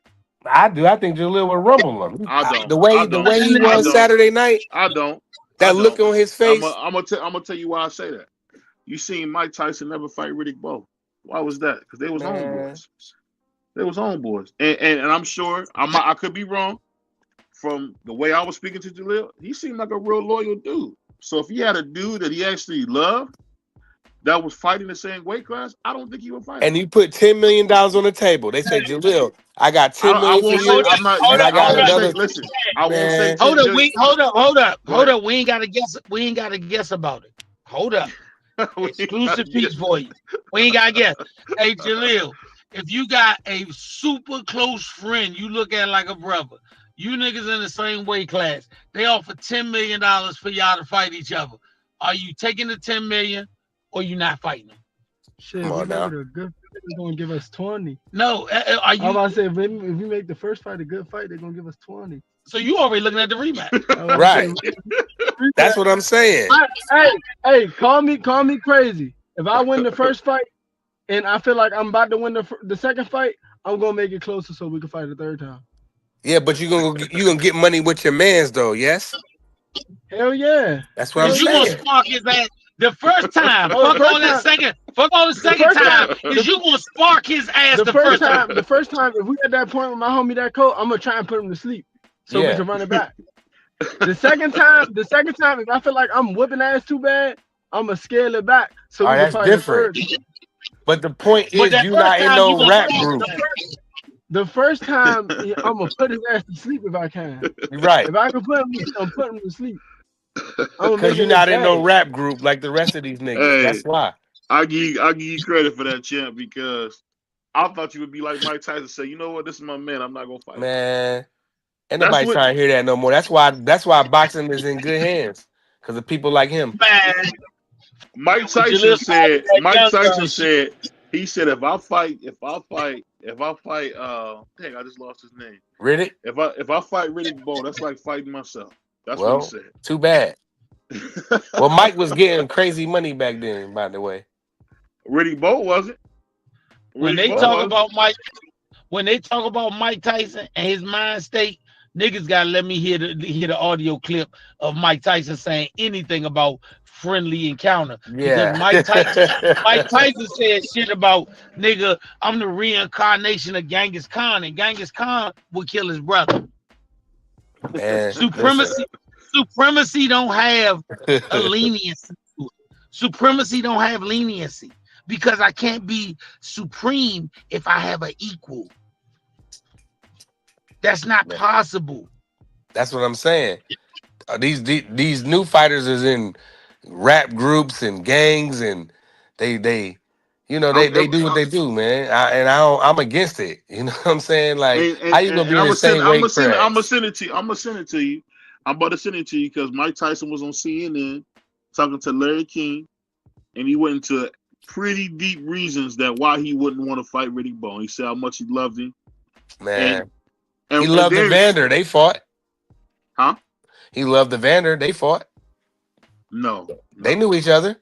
Yeah, not the same way. Not the same with him and Riddick Bowe. Did you see? Well, that might be a New York thing. Hold on. When they went overseas, who was sitting together? Riddick Bowe, Shannon the Cannon Briggs, and Mike Tyson. The New York brothers. I've never seen Riddick Bowe smile so big in my life, man. When he be with Mike Tyson, he might have felt like he got spared. Huh? He might have felt like he got spared. Mike Tyson got spared? I don't know, No, Mark. Riddick Bowe got spared. Listen to what I'm saying. Everybody knew Mike Tyson was the supreme. It wasn't a question of who is supreme. Mike sat on the throne. When it comes to Shakur and Keyshawn, it's people who out here who will pick Keyshawn, people who will pick Shakur. It's not a clear-cut supreme. Only supreme that we see comes from them two. And the only time you ever hear him talk about that shit, Keyshawn makes Shakur the supreme. Yeah. At some point, I want to rule the kingdom. I don't want to share rulership. Tell me what people you ever saw had twin kings. Never. Right. Somebody got to rule the castle. You only have one, and that's why I say all this rap group stuff and we boys, and I don't like all that in boxing. Okay, I get it in football and basketball and all the other sports, the team sports, but boxing, like you go play basketball, but you don't go play boxing. It's a difference. You know what I'm saying? And I just want them to think about what they say. Like that look crazy. Like what you said, Coach. They got the weirdest relationship, and I was like, I'm on the same type time you on. I thought it was weird. I ain't thought it was Man, like dope the what they was doing. people raise a hell that Tank ain't fought motherfucking Shakur. That Tank ain't fought Devin Haney. Why is nobody up in arms that Shakur ain't fought Keyshawn? Shakur ain't fought Devin Haney. Why is nobody up in arms about that shit? Because he's not the king, man. The He's way not the they king. train the way they train these weird fans, they make them they think that's okay. That's why. Man, if y'all that good, listen, if y'all that good, fight each other. If this is my thing, and this is me just being an outside business person. If y'all say Tank is the draw, or you say you say Tank ain't the draw, and if I fight Tank, that's a $50 million fight. Now, let's say that Tank don't want to fight y'all. If you're saying me and Tank fighting each other is a $50 million fight, that means you're bringing $25 million to the table, right? Yeah. So why isn't you fighting Devin the same $50 million fight? Because both of y'all say the same thing. This is the biggest fight that could be made. If both of y'all are the biggest fight that could be made for Tank, then ain't y'all the biggest fight fighting each other? Yeah, Devin sent the contract. We all heard about the famous contract he sent to Shakur, and Shakur said no. But once again, why are fans not in uproar about not getting Devin and Shakur and Keyshawn and Devin? That's not a problem to them. It's only a problem that Tank's not fighting them. That's the only problem you have. Tank ain't fighting them. We criticized Shakur and Keyshawn before. I'm not saying y'all individually. I'm talking about as a collective whole. It's like Tank is the only one doing something wrong. He's the only one doing something wrong. He not fighting. What are y'all trying to do? Is the fight against Tank a lifetime achievement award? Like, hey man, this nigga fought 20 fights and he got $2 million a fight. Before he go out, he should have the opportunity to get his $25 million. This ain't no damn lifetime achievement award. I say it all the time. And people finally starting to listen to me and say that makes sense. The fans say who's the face of boxing. Fans. The boxing public, the fighters, coaches, writers, promoters. They get to say who they want to make the face of boxing. The fans who spend money, they get to say who is the face of boxing. You can say that I'm the best motherfucking rapper and I'm on a record label, but the people who actually buy my albums are the one that says who gets the Grammy. Like when Kanye jumped up and said, "Oh, How in the world did she get the award and she sold 80 million records globally, but Beyonce sold 150 million globally? They hated him when he did it to Taylor Swift, but he spoke a fact over an opinion. At the end of the day, we can think whoever the fuck we want to think is the face of boxing. But the fans say who the face of boxing is based on what ticket they buy. I thought the best fight in boxing that I had seen in a long time prior to Canelo and Bud Crawford was Bud Crawford versus Earl Spence. But it didn't generate nowhere near the money that Jake Paul versus Mike Tyson did. So once again, what was the fight of the year? Bud Crawford and Earl Spence, or Jake Paul and Mike Tyson? If you ask boxers and boxing fans, I'm a boxing fan, it was Bud Crawford and Earl Spence. If you ask the public who spoke with their money, it was Jake Paul and Mike Tyson. In the words of Nino Brown, money talk, bullshit walk a marathon. Hey, only thing one of my favorite scenes on there is when that brother said, "You clean yourself up, I'll get you a job." and that's basically what Tank telling boxing, telling all the motherfucking fighters who keep talking about they need a fight. Clean yourself up, Pookie. I get you a job. That's basically what Tank keep telling them. And guess what they all try to do? Clean themselves up because they want a job. Salute to my brother Picasso. Salute to TD Sports. Shout out. You know the funny thing Shout about out it. OG Crush. You know the funny thing about it though, man. When it comes to Tank, I can say this. I actually had to apologize to somebody on his team because I was being real harsh. But see, I just remember, Bernard, when I heard Roy Jones giving his phone number out, and I remember asking my grandma, could we call it? We used to watch HBO.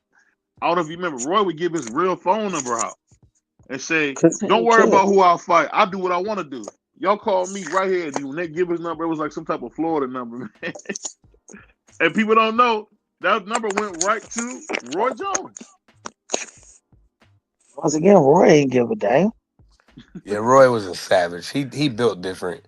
Like, I feel like people like Tank, even his fans, they just want to see him fight somebody, that's like up to par. I'm not saying that he hasn't, because I thought that Leo Santa Cruz win was a damn good win. Leo Santa Cruz was whooping people. He was beating people, bro. Why you tell that? Why you tell Leo? I like Leo. No, not Leo. You said even Tank's fans want to see him fight somebody up to par. That's a damn lie. Well, yeah, you might got a point there. Let me tell you I something. can't even argue that. once again, I go to Jay-Z. Jay-Z, you might got a point there. What did he say? I did numbers for 10 straight summers. Yeah. That's what Jay said. I did numbers for 10 straight summers. Tank has been to how many different arenas in different cities, and some he did double takes in and sold them out. They not comparing Tank sellouts to goddamn other boxers. When he sold out in DC at the Capital One Arena, they compared it to Bon Jovi or one of them motherfuckers. Yeah, for sure. He can sell a ticket now. So once again, is it people who dislike Tank who want to see him fight certain people? Or is it people who want to get the Tank fight that say this? Because the fans are not saying this. I say that based on the financial dollar. You love Devin Haney. You love Shakur. Y'all love him. Or anybody who said they love him. And he got more fans, this fight this big. Why the fuck they not selling out stadiums? If they got that many people love him, then they should be doing the same exact numbers as Tank. Yeah, but they stood with Floyd. But no, I know you don't like to bring that out, but he stood next to Floyd. And Floyd treated him like a son. Listen to me. Floyd never treated Badu Jack like that. No, listen to me. Listen to me. I'm telling you, you're right. Listen to me. I'm telling you, you're right. But then I'm gonna say this: Devin and Shakur had the same opportunity. They turned it down. So don't get mad when you fought for the British and they lost. You had your chance to fight on this side. They could have signed with Floyd. All of the young fighters of today had their opportunity to sign with Floyd. If you chose not to, you can't get mad because Tank did. You had your chance. Shakur could have signed with him. Floyd went to goddamn to the Olympics. Yeah, he did. Went to the Olympics. I want this kid. He chose top rank. He did. So once again, he made that mistake. If Jaleel would have became a millionaire with Floyd 10 times over, then they would have said that was the greatest move Jaleel could have made. Yeah. So once again, niggas is real fucked up. I hate to keep harping on Jay. You got to learn to live with regret. In order to survive, you got to learn to live with regret, brother. If hindsight was 20/20, everybody would have perfect vision. So I mean, put it all the way around the board. I think Shakur versus Devin.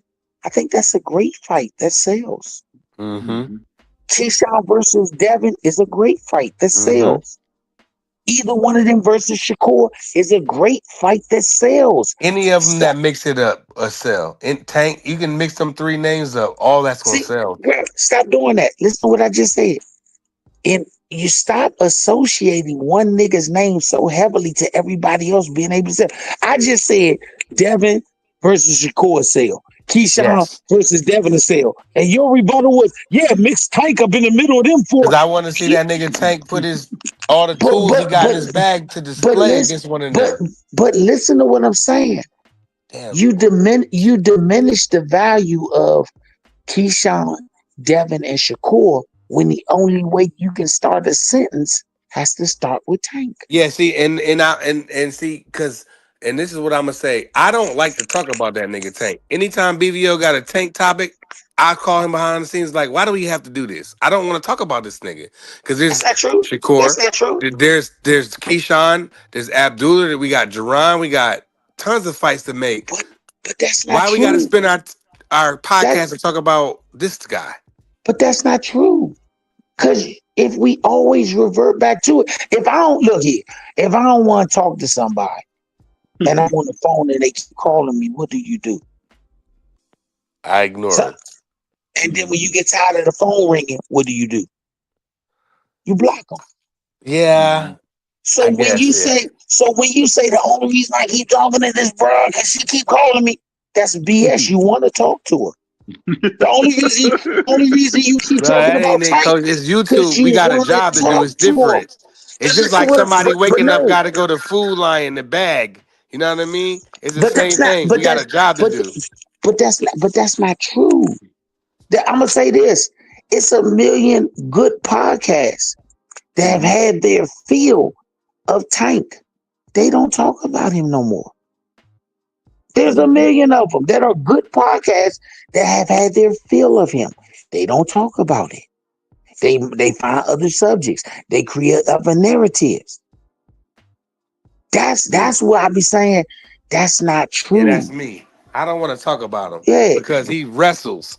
So I don't want to talk about him. Yeah, this is me. But once again, like I say, Tank career mirror images Jay-Z songs. Magazines put me on the cover because I sell for them. Yeah. So once again, if your statement is we got to do it because we're a podcast, Jay-Z's career of rap emulates Tank's real career.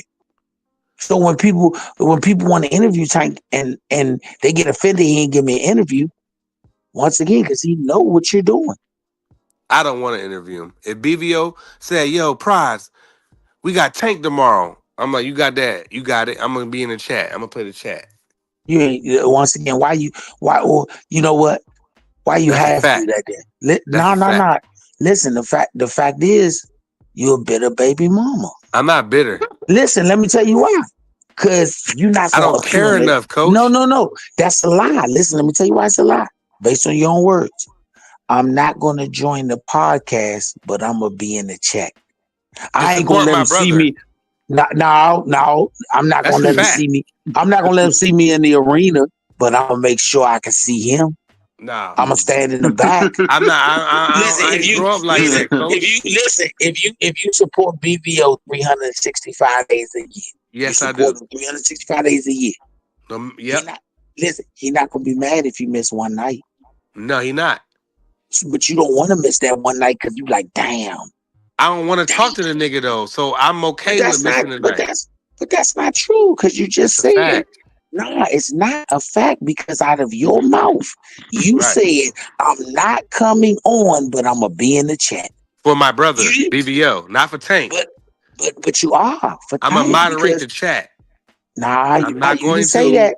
Type You didn't a say bunch that. of stuff. You didn't say that. You said, I'm not going to be online, but I'm going to be in the chat. I said, I'm not going to be on the panel, but I'm going to be in the chat because that's what I do. But once again, you on here every night talking, so that's not just what you do. No, I know, but if I ever get an interview with Tank, mark my words, I am not coming up here. I don't want to talk to him. I don't.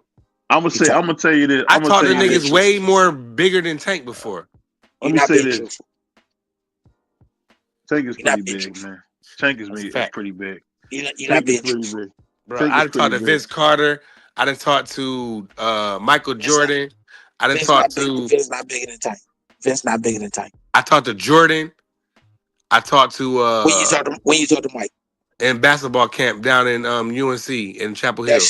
That shit don't count. Yeah, that don't count, bro. I don't. That don't count. Cut it out. That's what I'm saying. Hello, man.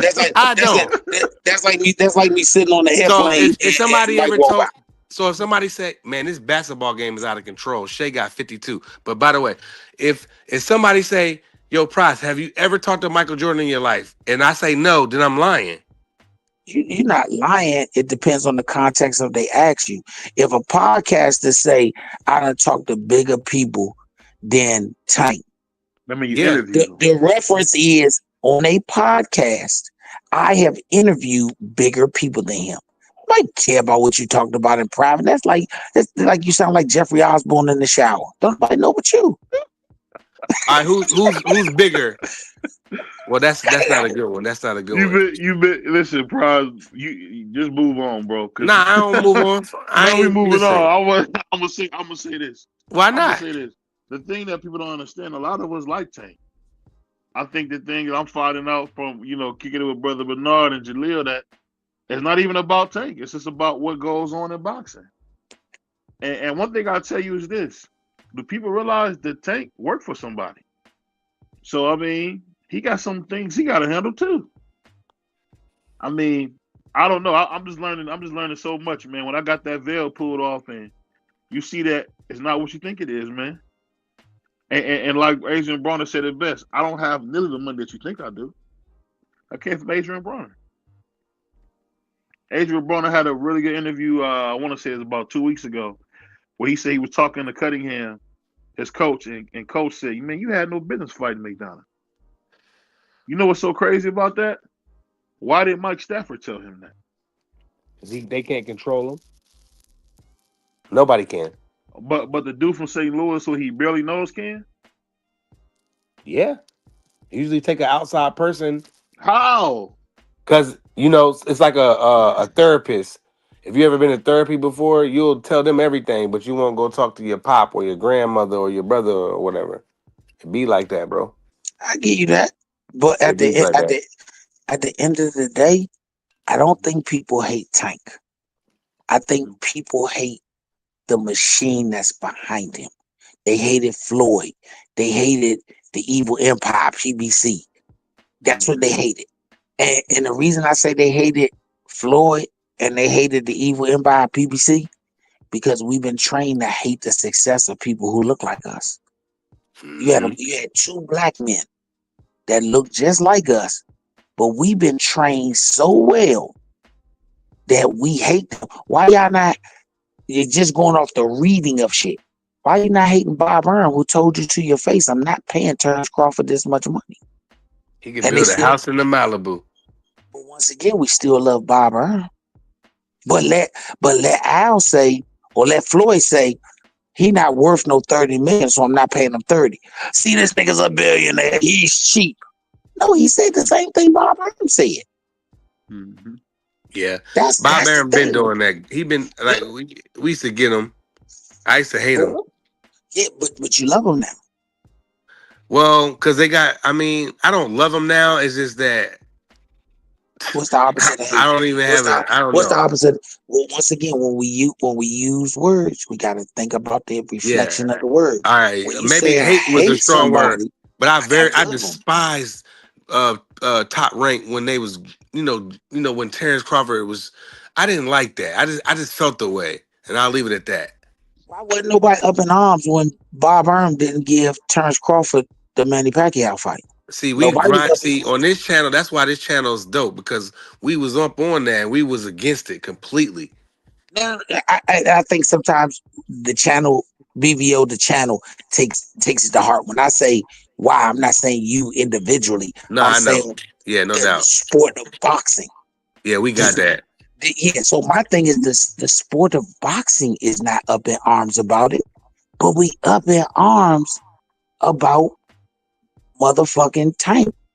We gonna be look if Bud Crawford stick around for 2 more years and he do all the shit he's supposed to do and he winning, we'll be up in arms and say, well, he could have did like Floyd and fought Boots, like Floyd did Canelo.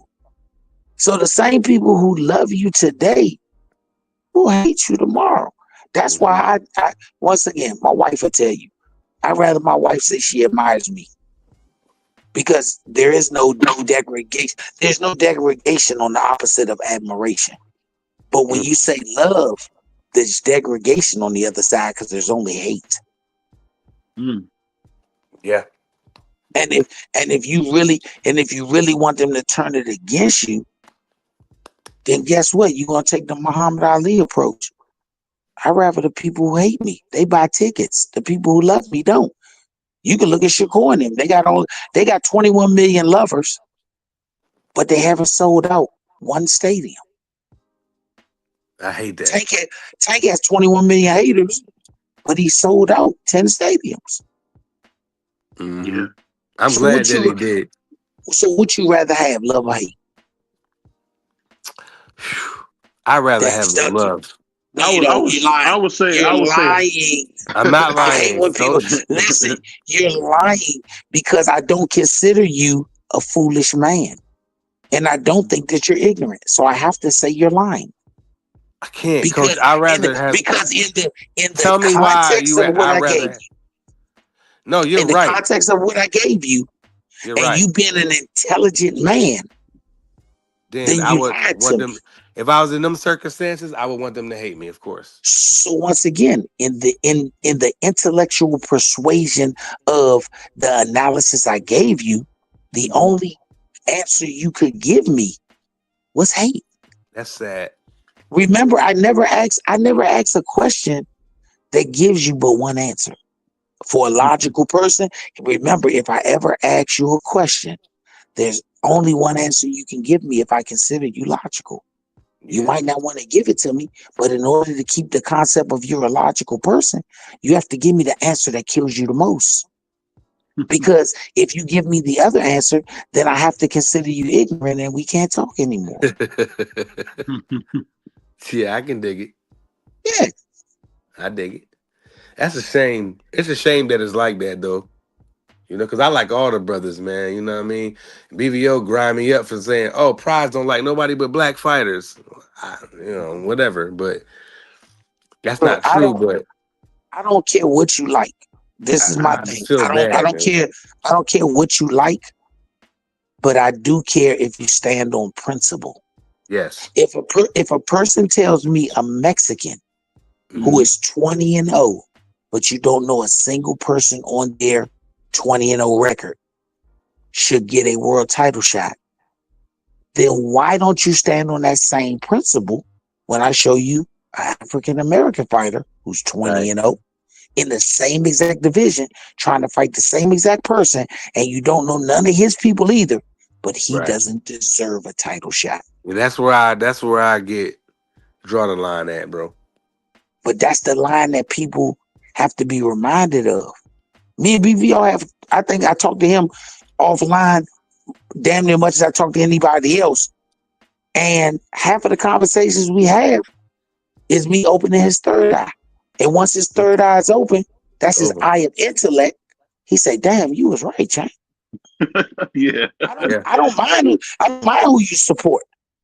I just don't. I just now. If you tell me you're a fanatic, I'm a fanatic when it comes to the Raiders. Every year they're my team, whether they win or lose. If you tell me you're to the Eagles and Sixers. So if you tell me you're a fanatic, then we can laugh about a conversation. Right. But if you tell me you're an intellect, then we have to have an intellectual conversation. Bars. And that's only going to lead both of us to the same answer. Only emotional conversations can we agree to disagree. But an intellectual conversation, we have to come up with the same conclusion because we're only counting intellect. Yes. Yeah, I love it. That's where we draw that at. So if we have this issue with Tank, take fanism away, fanaticism away, intellectually, we either have to hold Shakur and them to the same standard, or either we have to lobby for them to fight each other. Because I don't hear anybody out here screaming, Shakur ain't for Devin, Shakur ain't for Keyshawn, and they up in arms about it. If they do that, then I'm cool. We up in arms about everybody not fighting. But we can't be up in arms about one nigga not fighting 5 people. Yeah. When them five people ain't fought each other. I feel like the fans just want one of them people. It doesn't got to be all 5. And I understand where they get upset at, but I like to try to stay neutral with the brothers, with Devin, Shakur, Tank, Brian, and all them kids, all them not kids, but all them young men. But I like to stay neutral with them, But that's not what the fans are saying. The fans are snapping though. No, but they don't. Listen, fans tell you their answer with their checkbook. So if we ask the fans who already spoken, 10 arenas sold out, says that they love what he's doing. Yeah. 10 arenas sold out, say they love what he's doing. So if you're Tank and you keep doing the same thing status quo and the same thing keep happening, do they hate me or love me? They definitely don't hate him. That's a Thank good you. point. Thank you. Devin and Shakur should be asking his so-called great fan base, their great fan bases, why the fuck y'all let niggas ain't selling out arenas for me? Do you think, let me ask you this question.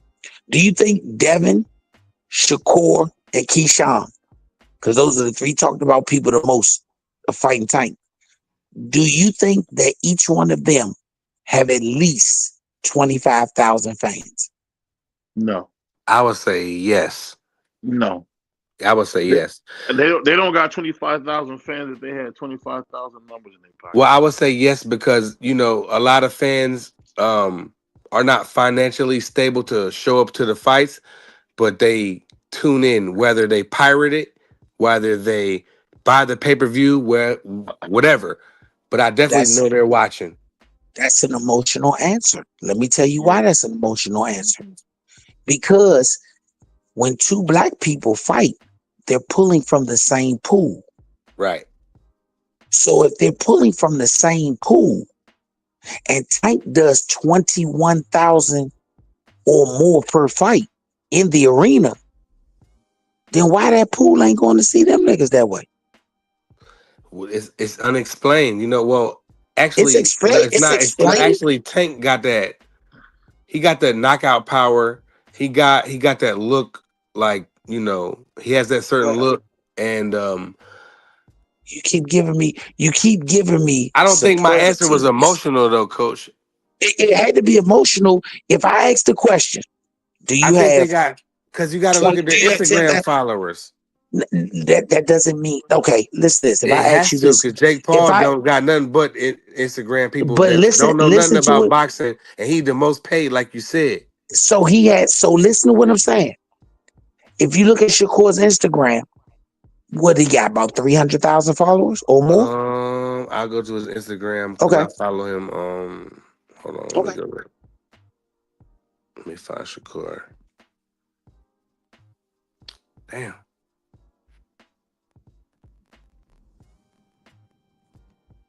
Shakur.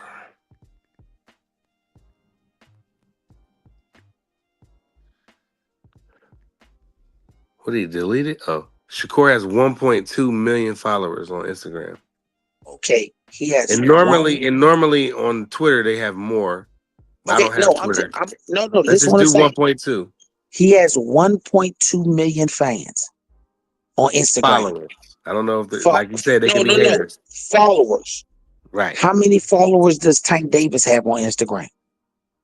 He'd be deleting his joint. Let me see if he got one active. Tank. He's like, is Gervonta. Okay, Tank has 7.5.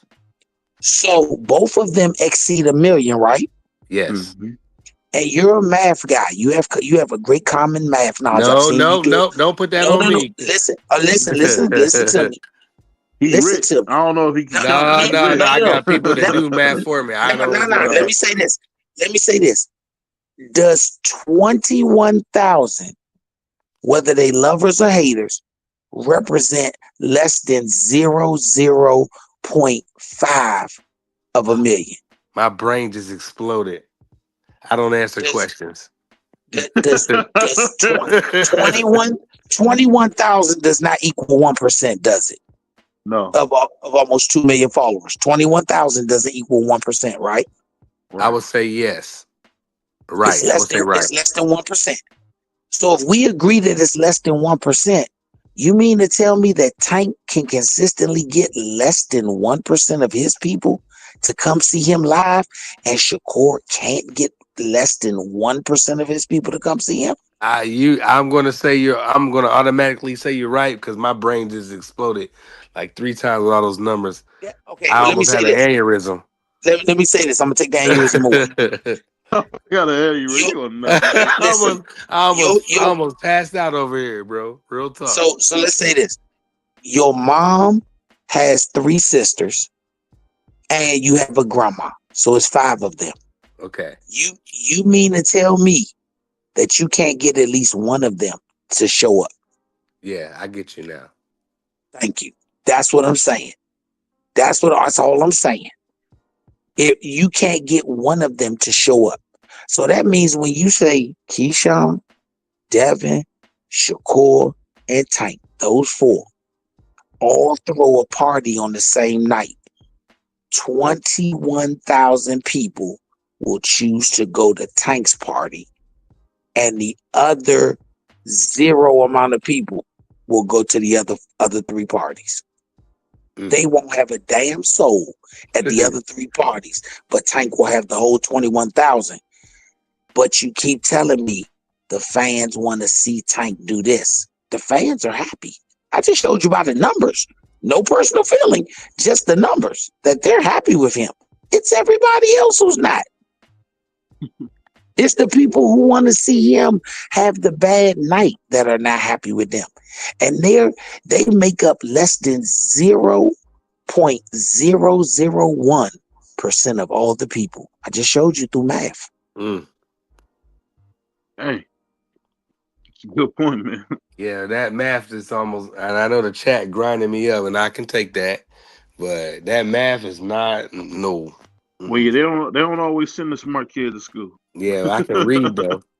No, what I'm saying is whether you're in depth in math or whether you're not even adequate in math, if I put 8 apples on one side of the table and I told you to move 1 apple to the other side, and then I said, which side has the most apples? You could tell me. Yeah, for sure. Because emotion has nothing to do with math. You know, it's so I can funny. dig it. It's something I was reading. It's funny you said it. I was reading this article and it was something about you can't pick who God chose. I think Thank that's you. what it come to Tank, man. That's who God chose. He's chosen. Shorty whether he stood next to Floyd, whether he was with PVC, no matter what, he was chosen. Mm-hmm. Coming out of the Olympics, Shakur was chosen, correct? Yeah, he was.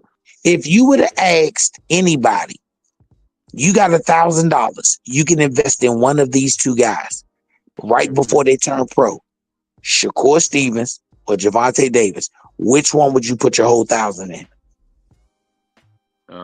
Coming out the Olympics, it would have been Shakur because how good he was. Thank you. I think he was number one. You gonna put your whole $1,000 behind him. Yeah. But when they put their album out, Tank sold more. Mm-hmm. That's that's the best way to tell you. That's what he definitely can sell tickets. I like Gervonta Davis. So that's the whole purpose of boxing. That's the whole purpose of boxing. I just want to see him fight like some of the other guys, but you know, I think he's the goods. People get up here and talk bad about him. Some people just hang themselves to talk good about him. But I didn't talk good or bad about him. I just talked technical common sense about him. I think he's the goods. I think he can because he's IQ out. Like there's recordings like lies of me saying his IQ, his ring generalship, and all of that good stuff. You know, but the way he's moving, I don't want to talk about him like that. But you know, when I come up here, it is what it is, and I love to be up here with my brothers and you, and it is what it is. So I come up here and I deal with it. It is what it is. You know what I'll say? You know what I will say though? I'll say this, Bernard. I think the thing that's missed is everybody don't move the way Jaleel moves, and I'm put like this: the way you got him set up mentally. A lot of guys don't have that. Not even just in boxing, just in general. You know, people grow up in the hood, and I know this for a fact. When you grow up in the hood, some of them dudes be some of the weakest guys you'll ever meet mentally when you really get to talk to them. The first thing I knew from talking to Jaleel was, oh, he's playing dumb. Or he's playing a role. He's playing a role. That's not him. He's playing a role. And I remember being young like that, playing a role. And I think sometimes I don't know if Tank is playing a role or not. That's the hard thing. You can't really read it. You know what I mean? Man, Slim don't give a fuck. Yeah, he just don't, bro. He don't, and that's a most beautiful mind. Russell Crowe, beautiful mind. He don't give a fuck. About nothing and nobody but him and his, bro. Yep. You can't hurt his feelings. You can't make him happy. He don't give a fuck. And the rest of them niggas, they give a fuck. They care what you think about them. They care. It's like the nigga who don't pay the girls attention get all their attention. But you flower toting ass niggas, they ignore. Flower toting niggas. That's just the truth. It is. They wish they could be a nigga that had enough nuts to ignore the broads. They wish they could ignore them. Yeah. But shorty say, I don't give a fuck. If she speak to me, she speaks to me. If she don't, my life ain't gonna stop. Yeah. So they all flock to him. Devin, I think he's a great boxer. I'll be the first to tell you. We have our own little difficulties, and I'm cool with it. I love my difficulties with them.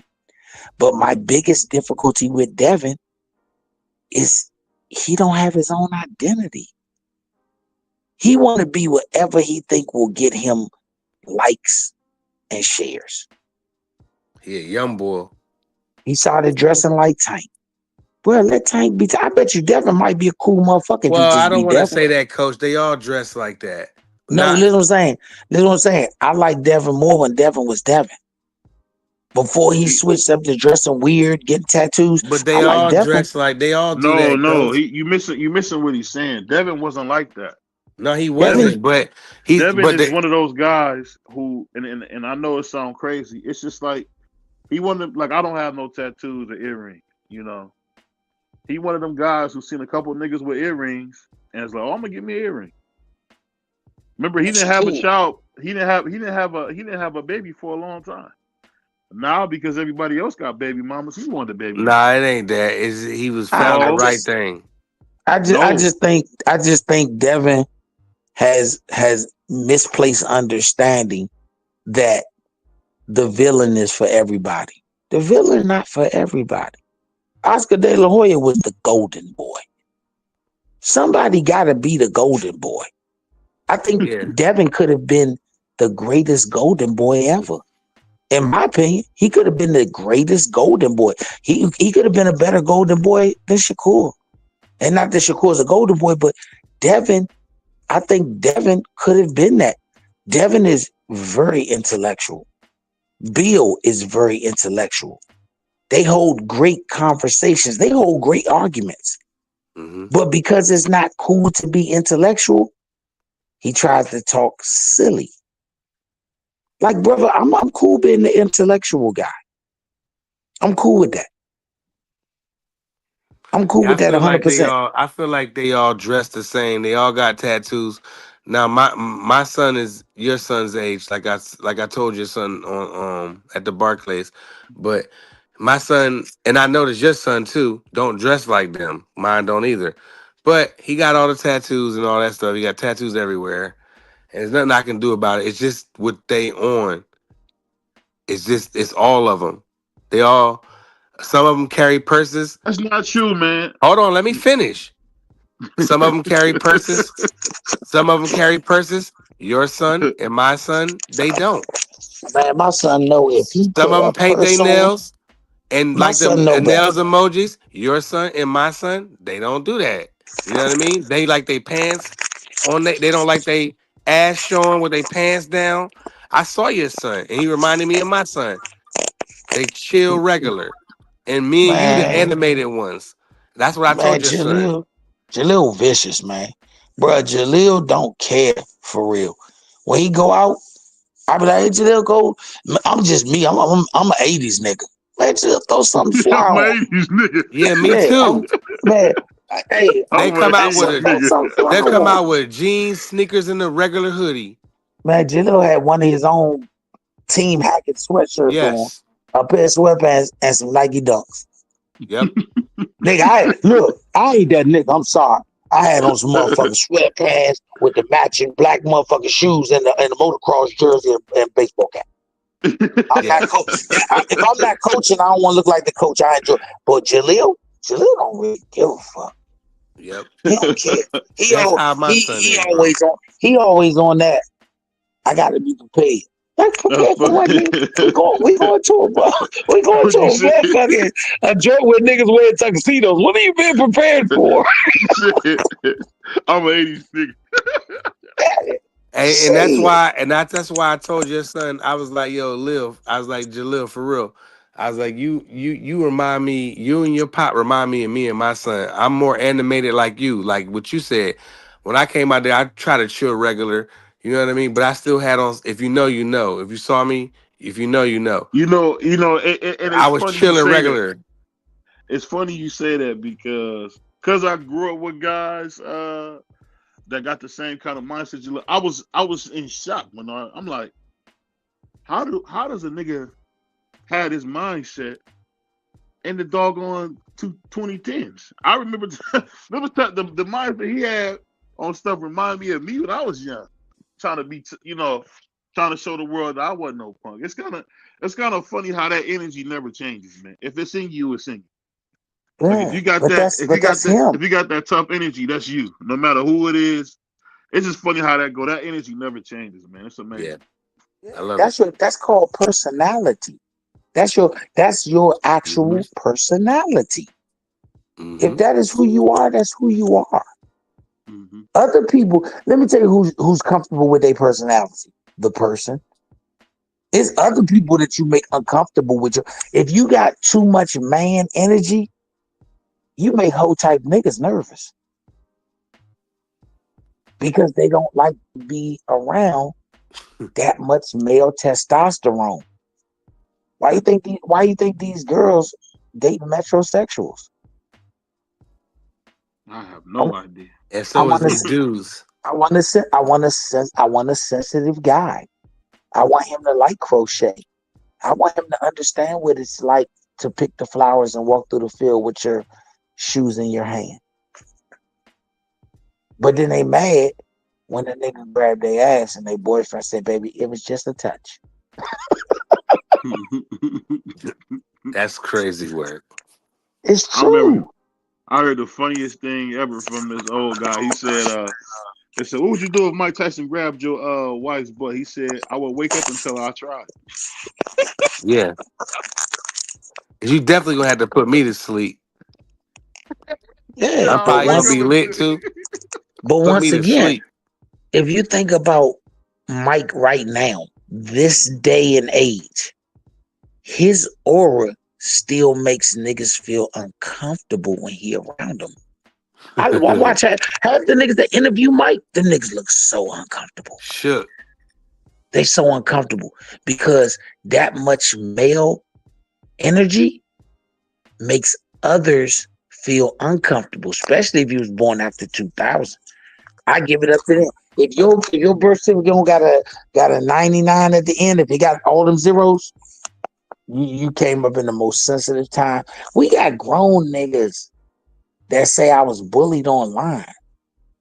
Yeah. What in the hell? You can't go by off of that online stuff, coach.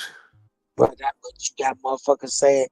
I love it. I love going back and forth with people online. I can't see you. We're going back and forth online. What can you possibly say that can Nothing. ruin my day that my grandson can't uplift my day from? Right. You can tell me the worst thing that made my day horrible. My grandson can run in here and say, "Paula's box. My day is great again." I'm not still thinking about that shit. Yeah, I can dig it.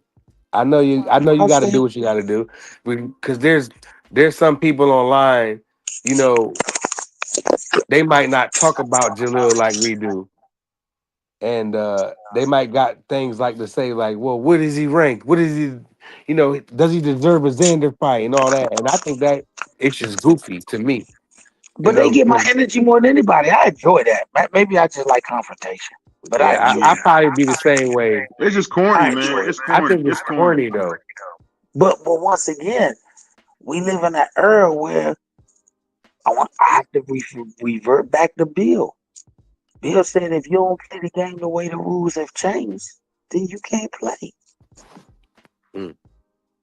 Yeah, Look at shout out Bill. look how many dudes retired from the NFL when they couldn't understand the new way of hitting and tackling. Shout out brother Clarence. Yeah. You got dudes say I can't play this game no more. Why? Because I don't understand. But you have the new dudes that acclimated to it. They play very well. And guess what? The NFL ain't lost a dollar. We hear a million people talk about, I don't like the way the NFL is. But when they look at the revenue line, they made more money than they made the year before last. So somebody likes it.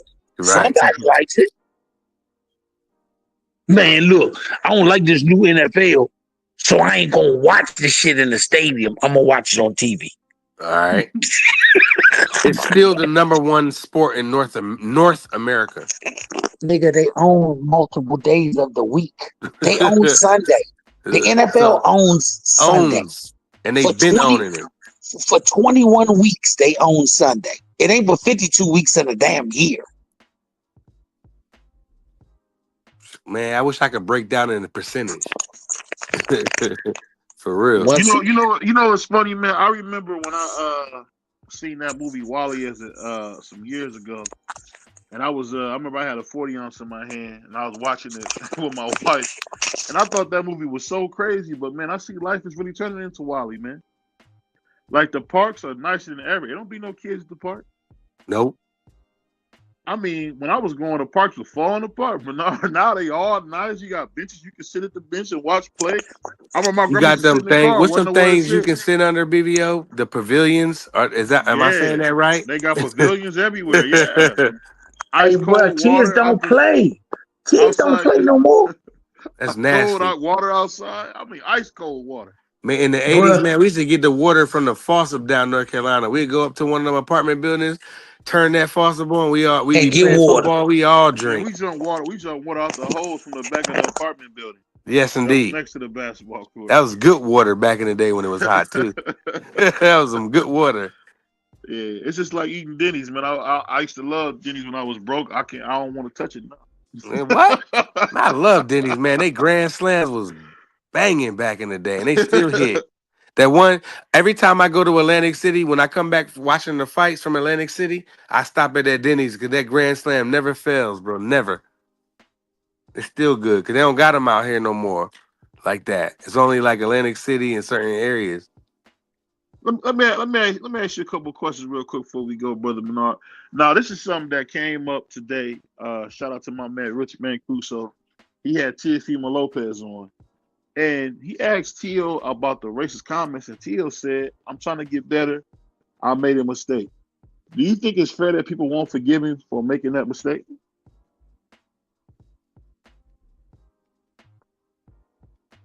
You know, Coach might have fell down the steps. You on mute, Coach. Oh shit, I was on mute. My bad. My bad. You know I'm old, man. It's all good. You ain't old. You still young, homie. Man, shit, I enjoy being old, champ. That's the most beautiful thing I ever got was old. Don't make yourself too old. You ain't too much older than I am, so you ain't old. How old are you? 43. Oh, man, I'm 52. You ain't that older than me. I'm old, man. When you was 20, your Man. sister asked me to take you to school, man. I was dating. Yeah. She said For sure. she told me to take you to school. So For we not sure. the same age. And guess where I took you? I'm just trying to keep you young. I'm just trying to keep you young, Coach. You young. Hey, bro, let me tell you something. My mama's 62. And I be telling my mama's 61. I be telling her, you young, baby girl, you young. Man, look, all the dudes I grew up with that passed away, I'm happy being old. All the dudes I grew up with that died young, I'm happy being old. Yeah, I can dig it. Yeah, it be some dudes, they be getting out of here young when you think I'm scared of that, man. I had a homeboy, I'll never forget, in his obituary, it said he liked to play Xbox. I was like, dang. Yeah, I like to play your whole day. PS5, man. Ruined your whole day. Ruined your whole day. Whole day.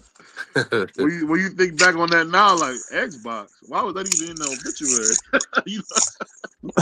Hey, soon as he heard that shit, BBO went home and told his wife, "We gotta check our insurance policy." She said, "You're 23. You gotta check our insurance policy."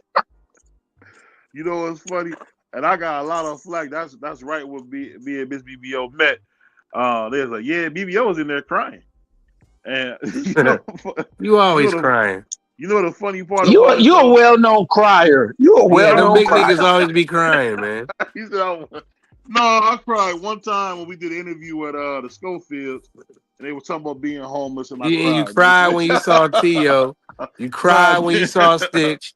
You cried when Wilder lost. You cried like my pop the same way. Big as hell be crying. I'm like, what are you crying about? Man, BBO.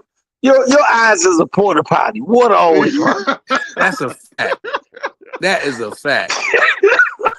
You a wild boy. I ain't never heard nobody talking about eating out the trash can like I heard with the Schofields, man. That was rough, man. I can't imagine having my son, me and him looking for somewhere to stay. That's cold. Yes, that's tough. That's cold. You know, me and Jalil was in that situation before. We ain't always been perfect. Shit been fucked up for us too. I just don't tell nobody about it. Yeah. Yeah. He was talking to Depp about it. Me and my son been down and out before for sure. Yeah. Let me tell you something, man. Men uplift with their stories, not tear you down. Mm-hmm. I don't want to hear how fucked up it was. Nobody cares how fucked up a man was. Nobody. Let me tell you some real shit.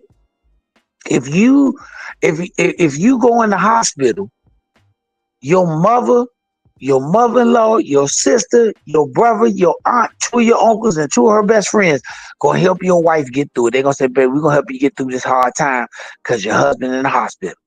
Mm-hmm. Let her go in the hospital. They gonna be like, man, I hope she get better soon. Everybody gonna come to your fucking age, you a man.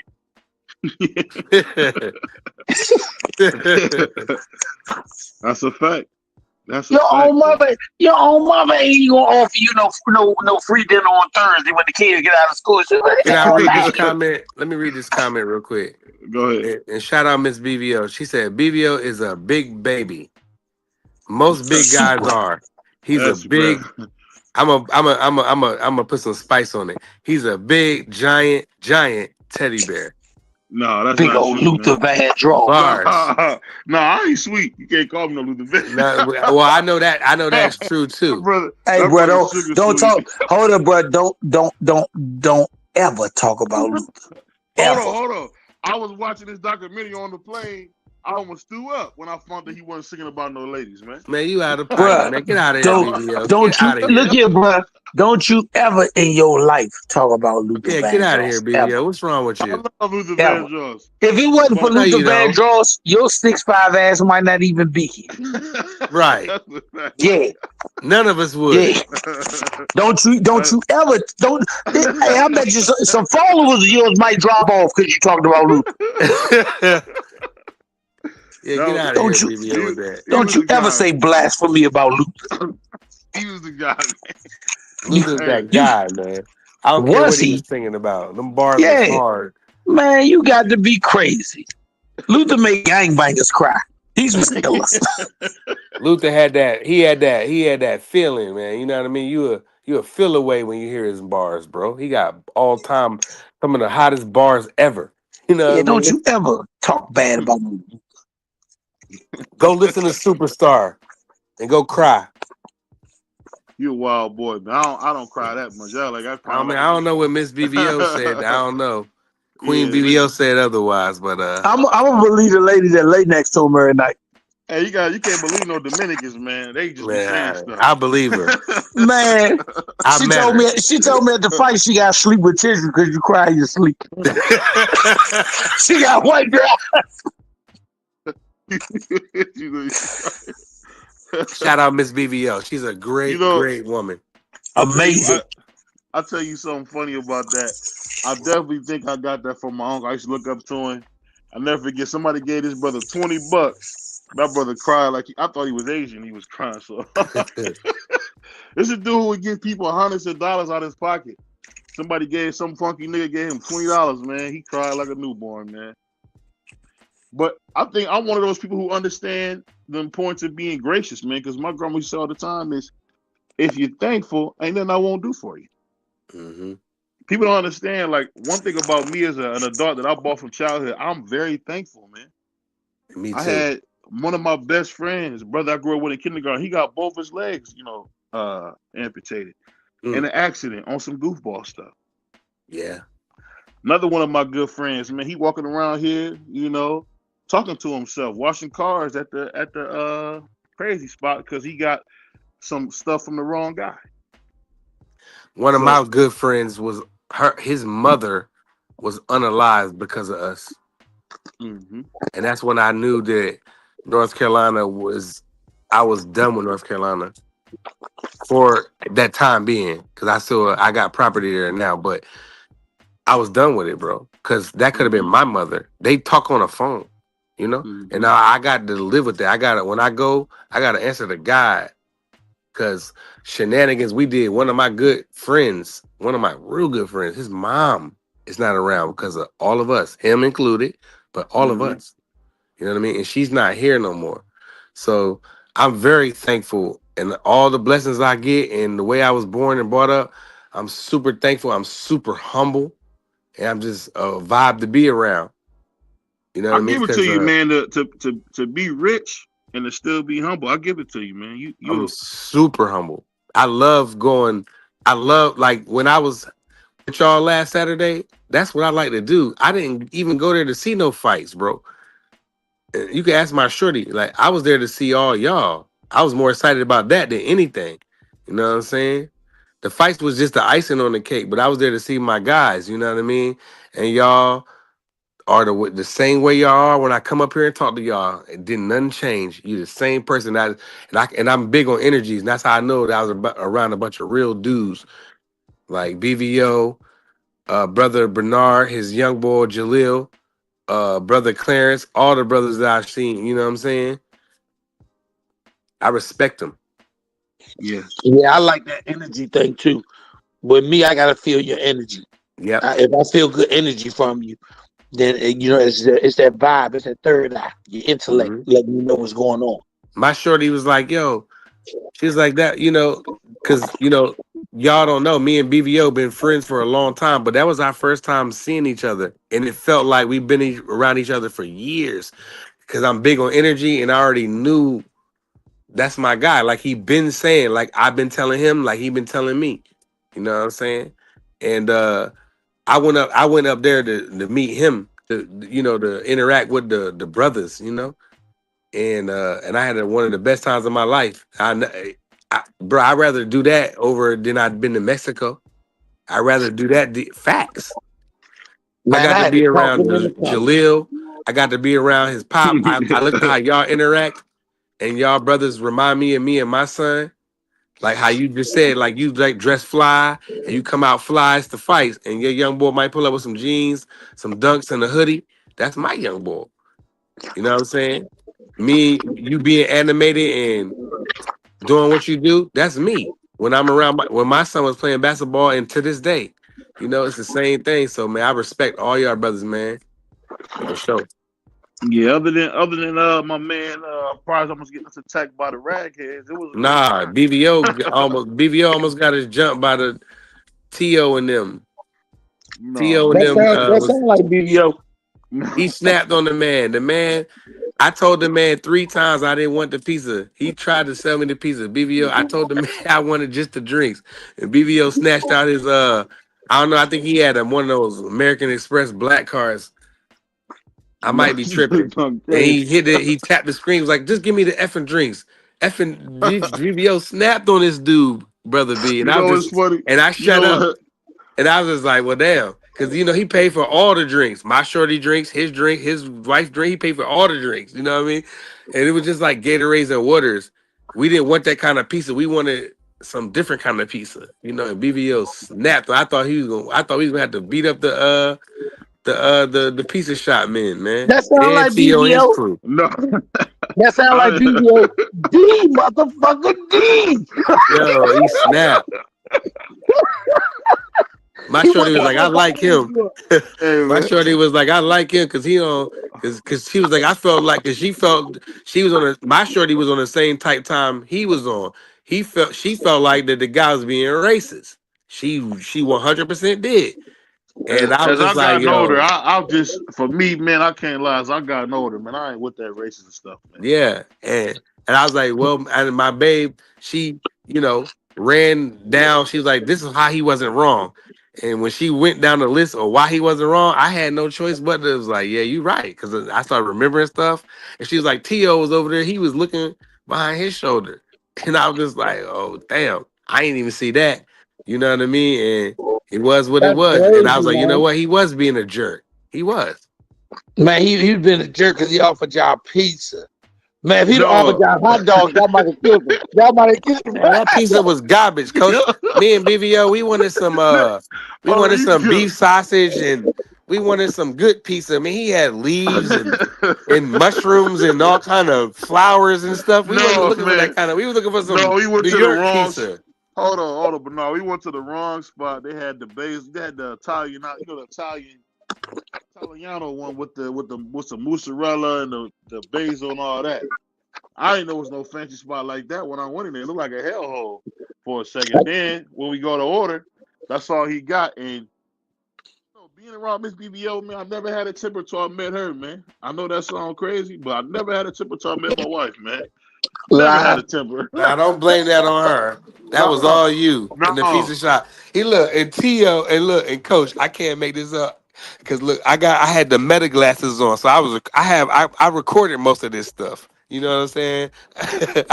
So look, when I looked over my shoulder, T.O. was looking back when BBO was snapping. He was like, damn. So when we got up out of there, he dapped both of us up.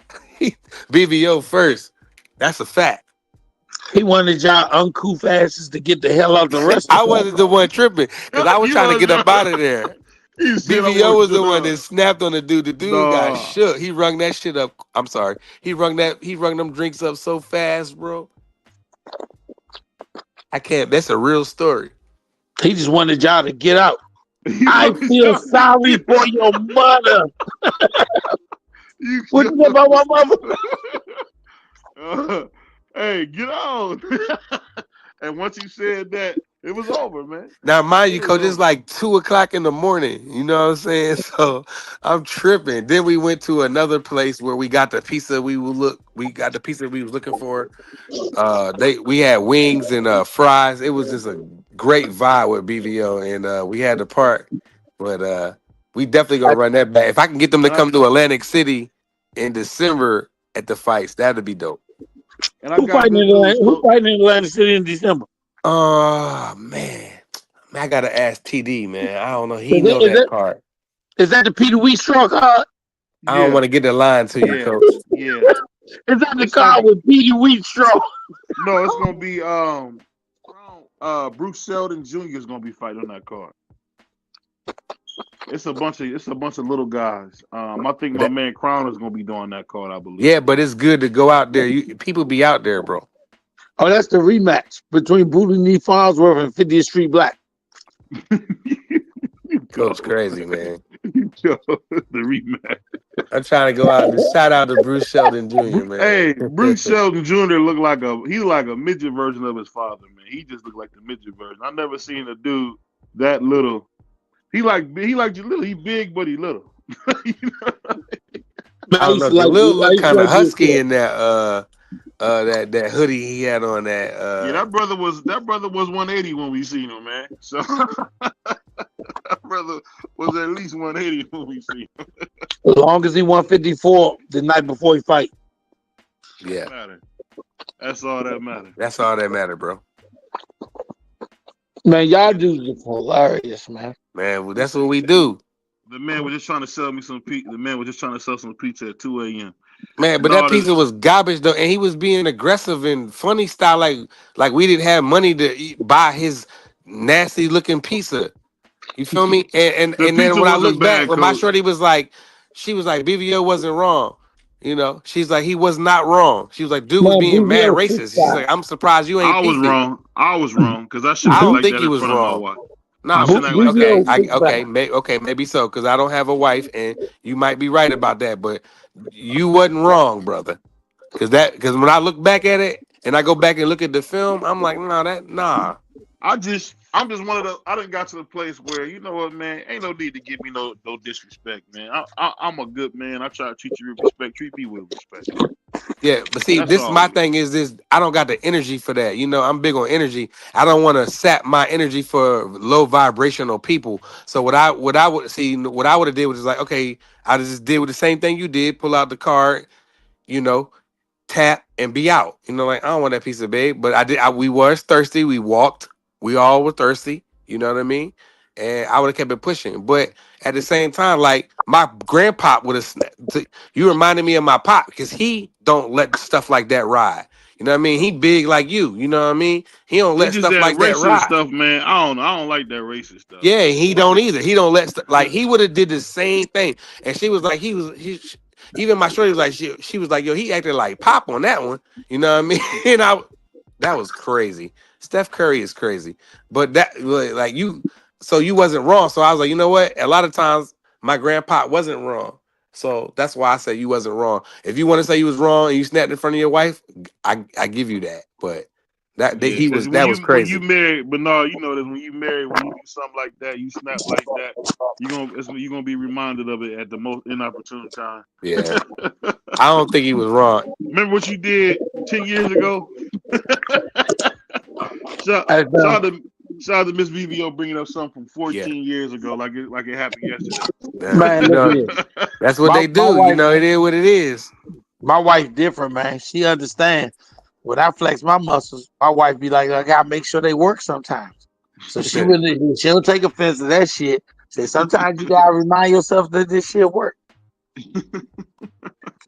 Yeah, you know what my man Freeway say?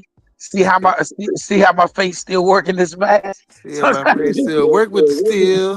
Yeah. Sometimes you just gotta Yeah, remind them. yeah. Shout out Philadelphia Freeway, good brother. I met him. I Yeah, good brother. remember, that's thinking of that, man. Talking about that before we got in, man. I gotta say that boy Biggie's the best, man. When that man said I like my girls brainless and my two stainless, I said that brother's a legend, man. Yeah. He's a legend. Yeah, there's other bars though, BVO. That was cold though. That y'all BVO need help. That's how you think for real. That's how BVO think for in real. real life. Oh, the first bars he remember. I like them young, fresh, and clean. Oh, that's crazy. I'm out of here, bro. Y'all boys. We gonna send Bernard back to DC, man. He had too much mumbo sauce, man. Man, you go get with BVO in there from, man. They rough up there, man. All the stores closed down. When LeBron left, he closed that whole motherfucking joint down. You know what's funny though? There's some truth to that. When he was here, man, it was so many stores that closed and bars that closed. Hey, they thought he was never leaving, bro.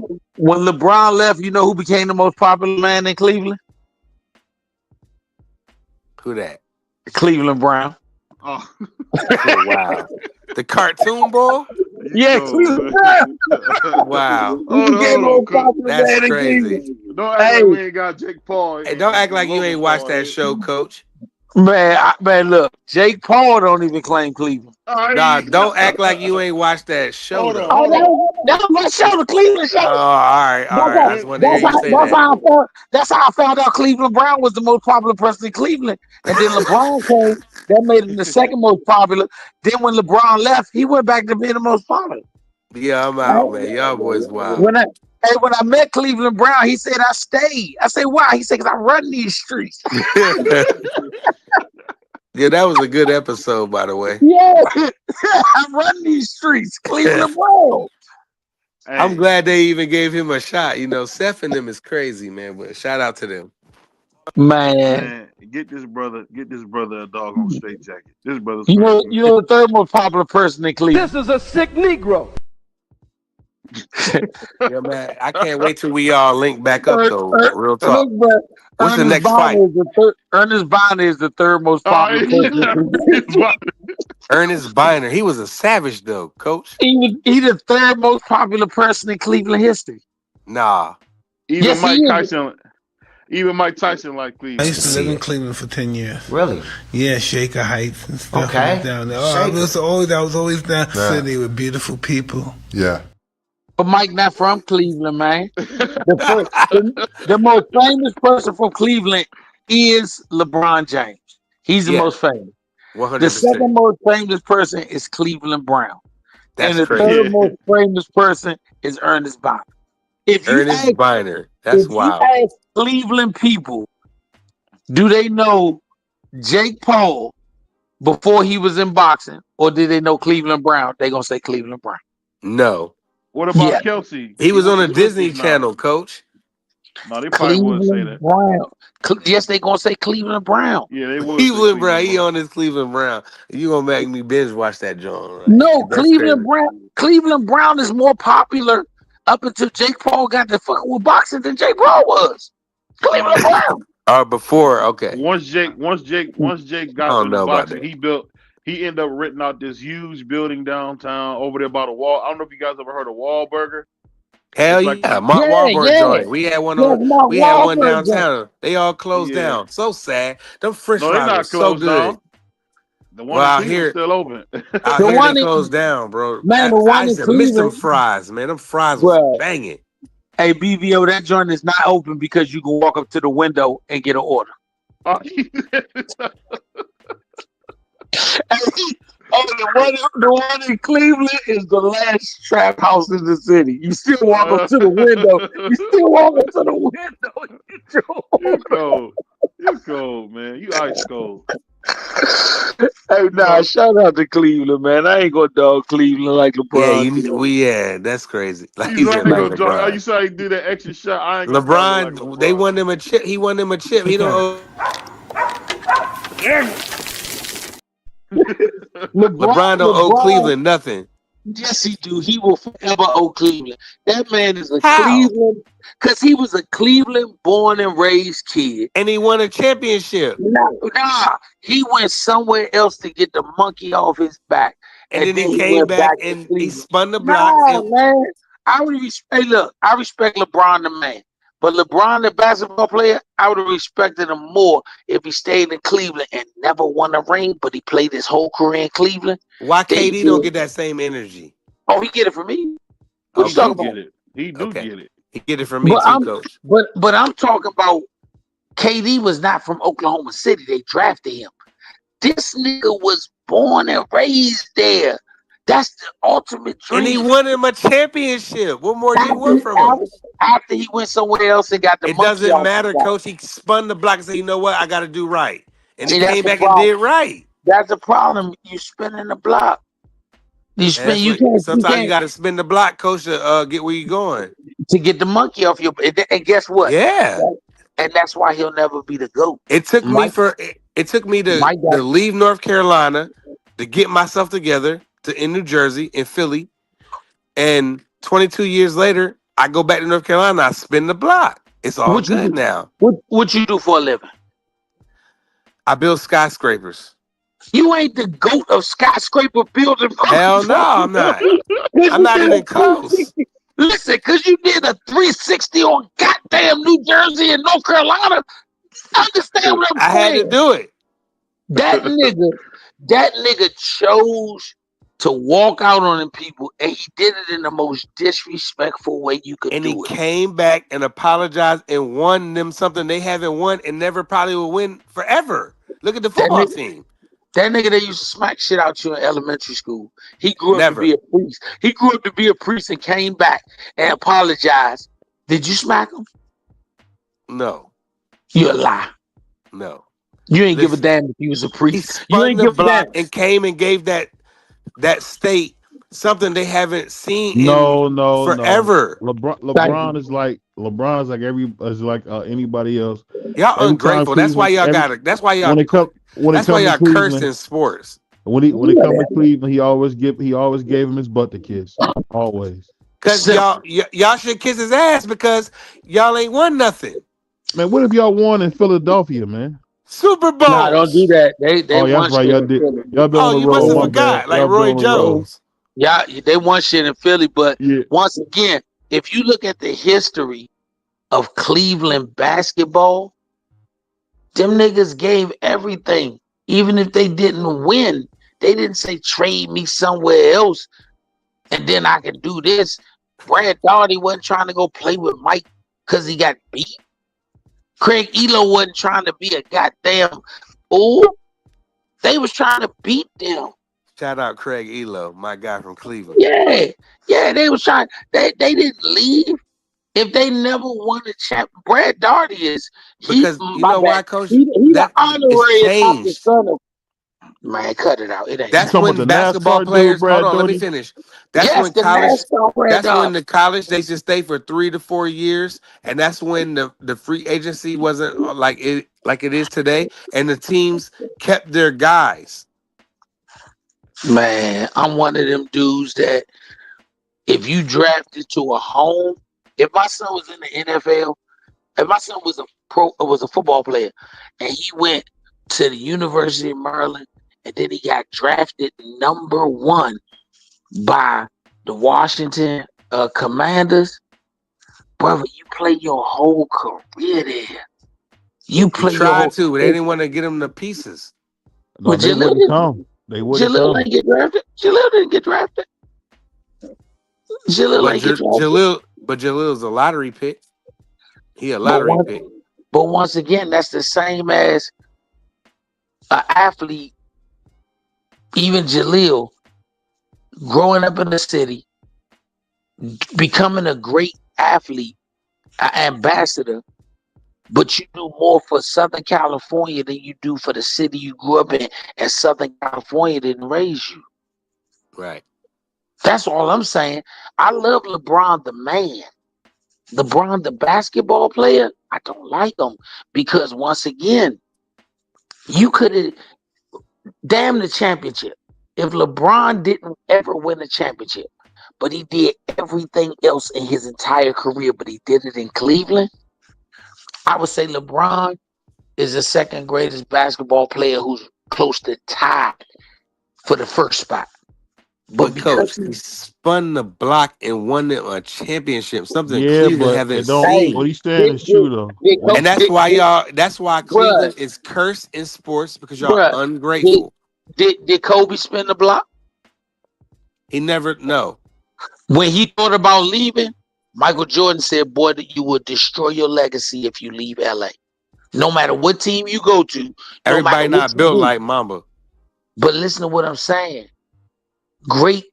Let me tell you something. LeBron James might be the last great player we ever see.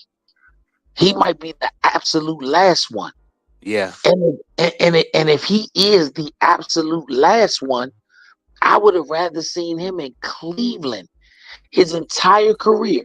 I wouldn't have been mad if Cleveland traded him because he didn't leave. But to leave your home state,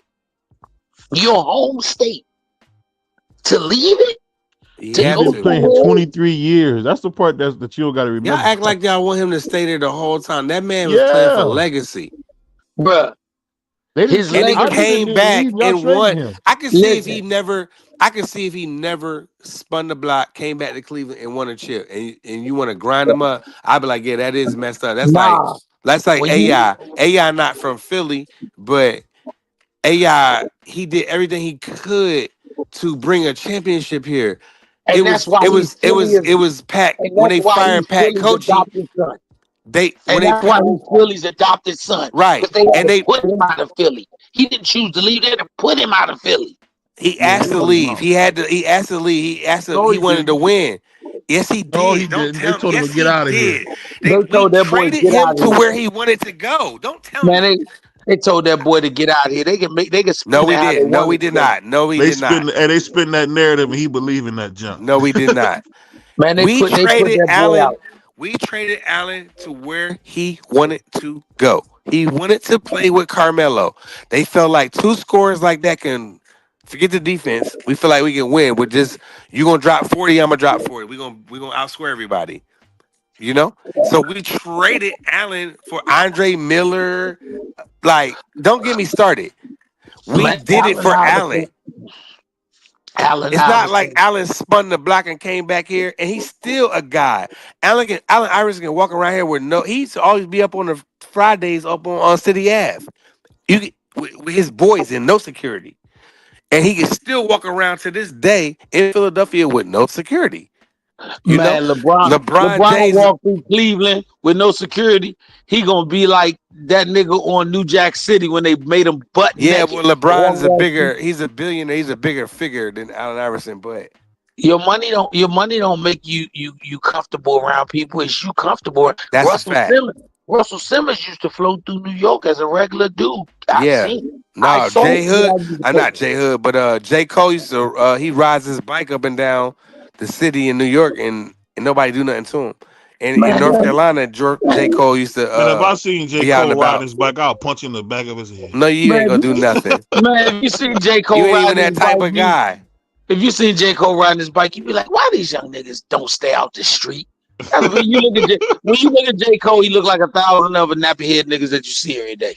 I'm talking about people that you see recognize, like a Russell Simmons. If you see the recognized guys, LeBron, like I said, I only thing I dislike, I would have loved to see him stay in Cleveland. And I think if he stayed in Cleveland, eventually he was gonna win a ring. Eventually he won a ring in Cleveland, coach. Man, stop that. You can't get credit after you get the monkey off your back. Bro, he went back. Hey, you dating a girl. It gave that city something they probably will never see again in our lifetime. Let me ask you this. The Cavs had the #1 team last year. What are you talking about? And what happened to them? We lost. We got injured. Okay, and they injured right now. That's their problem. Let me ask you. Hold on. Did you see Joel Embiid? He looked finished. And did you see VJ Edgecombe? He dropped 34. He broke Iverson record. Man, let me ask you this. If you dating a girl and your mama and everybody like her, and she break up with you, go date another dude and have a baby by him, and then y'all start dating again. That's crazy. Do your mother still feel the same about her? I would say no. But she spent the block. Yeah, but you talking about bringing lives into the world? That's moving the goalposts. That's something different. Nah, listen to what I'm saying. You got people who was revived. It's some senior citizens that have motherfucking season tickets for 35 years. My grandfather. When LeBron left, a couple of them died. Yeah, we died. When Iverson left, we died. Man, cut it out. Man, LeBron did that to them people, man. It's an old man in Cleveland now. And nobody spun the block for the Sixers and won a chip like LeBron. If Iverson would have left, we would have traded Iverson to Denver, and it didn't work out. And Iverson came back to Philly and won a championship. What? Iverson didn't leave in his prime either. If AI would have been, listen, if AI was smart and it was about winning a chip in his prime, he would have said, "Trade me up out of here." But he didn't. He said, "Man, I'm gonna win.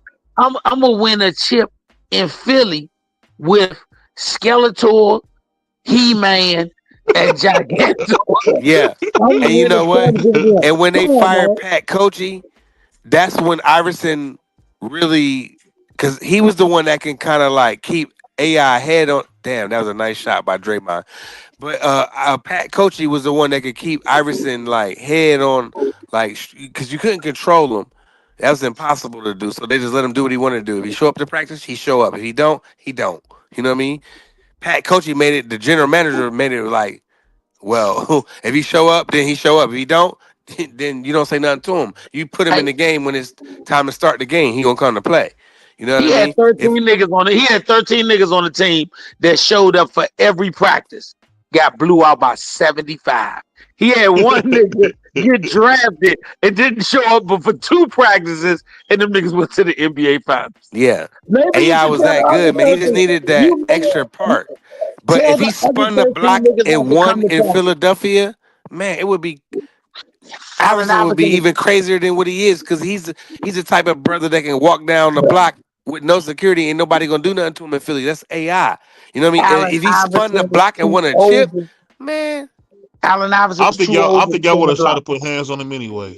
No, man, AI was too old. They wouldn't touch Carson Wentz if he walked around here by himself at one of these bars. Nah, they might get him. They might not. They gonna do nothing to him. Trust me. They might not do him. They might not recognize Carson. Nope. He got them doctors, and he got that Oyster Rolex on. They might get them shoes in them. Man, they're not gonna touch Carson Wentz. Even the YNs is not gonna touch Carson Wentz. Hey, them Philly niggas don't be going for that bullshit. Man, them trust me. They get that watch off of. Hey, they chased Beyonce and them down the street one day after the Sixers game. Because they don't like Jay-Z and Philly, because they felt like he did Benny Siegel in The Rock and say property in them wrong. I'm talking about when they was Destiny Child. They booed their ass and got the fuck out of the dog. He had a Kobe Bryant jersey on, and he said he wasn't from Philly when he went to school in Lower Merion. It's history. You gotta know what you're talking about when we're talking about Philadelphia. What's the difference? Don't care. Them Philly niggas don't care. The difference is if Kobe Bryant was like, yeah, Philly on my back, we gonna do this for Philly. I'm out in the Lakers, but you know what? I'm from Philadelphia. He can walk anywhere he want. But what Kobe Bryant said was like, I'm not from Philadelphia. I'm from Lower Merion. What's the difference? Ain't Lower Merion like right outside of Philly? A big difference in taxes and money and houses and assets. Are you crazy? You better go Google Lower Merion. You wanted Kobe to lie there. Yeah, that's what I didn't want him to lie. I felt I didn't like when they booed Kobe in Philly. I was against it. I like Kobe Bryant. Guess what happened when they booed Kobe in Philly? He gave No. them people 60 fucking points and said, "Kiss his Yeah, behind." well, he you know what he couldn't do? He can't come back to the stadium and play basketball without the boo bird. He cried when he go back to the All-Star game in Philadelphia when Kobe Bryant won the All-Star. He cried. I don't know why they booing Hey, me. I'm from listen, Lower Merion. No, you said listen, you wasn't from Philly, and they in listen. Philadelphia is He different. cried. You right. He cried. He But cried. that showed the type of killer he was. He killed you niggas softly. Yeah, he did. Then he cried after the game, Yeah, stroking my hand I ain't with a mad at him. finger. Hey, Yeah. I'm a Kobe Bryant fan, so I ain't mad at it. None of it. Oh. But I'm a Kobe, diehard Sixers and Philly fan, so it is what it man, is. We y'all we ain't get have cooked. That's what y'all ain't having happens. two, y'all ain't having two great niggas in Philadelphia, Dr. Who? J And and Moses Dr. Malone. J. Nah, hell no, What? Dr. J and Randall Cunningham, the greatest two niggas from Philadelphia. So Wilson still ain't never play for the Sixers? Man, fuck Will. Man, get out of here, coach. Get out of here, coach. You going to go to bed, coach. Go to bed. It's time to go to bed. It's time to go to bed. I didn't Philly niggas, man. I get under their skin. I say the same shit, both in there. Go to bed. Coolest two niggas to come out of Philadelphia was motherfucking Dr. J and Randall Cunningham. So you forgot about Jalen Hurts. Nah, I ain't forget about Jalen Hurts. Oh. I said they came out of there. He's still active. Oh. The legacy of Philadelphia is Randall Cunningham and Dr. J. Don't nobody say the legacy of motherfucking Philadelphia is Moses Malone. They say he the legacy of Cordell George or somewhere. Man. Shout out Moses and Doc, man. That's all I'm gonna say. When you talk about basketball, they gonna name Dr. J and AI. You talk about football, Randall Cunningham and Ron Jaworski. They're not gonna say Randall Cunningham. I promise you that. Hey, Ron Jaworski, man, that nigga got Randall cream. Cunningham and Ron Jaworski. Yeah, he got They cream. definitely not gonna say that. They gonna talk about. They probably liable to say Jalen Hurts and Carson Wentz. Nah, I can see Brian Dawkins, Jeremiah Trotter. We got them dogs. We got some dogs. Bruh, if you sit here and tell me that them pink people in the state of Pennsylvania is gonna name any of them motherfucking brown niggas before they name Ron Jaworski, you have lost your mind. This is a sick Negro. Man, Ron Jaworski is one of the toughest players to ever play for the Philadelphia Eagles. Just off his toughness, his hard hat attitude, Ron Jaworski gonna come up before all them. And I'm a Randall Cunningham guy, but I'm always say Ron Jaworski first. You think them pink people gonna let some old tan nigga with an afro be the first person they remember? Just some tan nigga with an afro. They still with Ron Jaworski.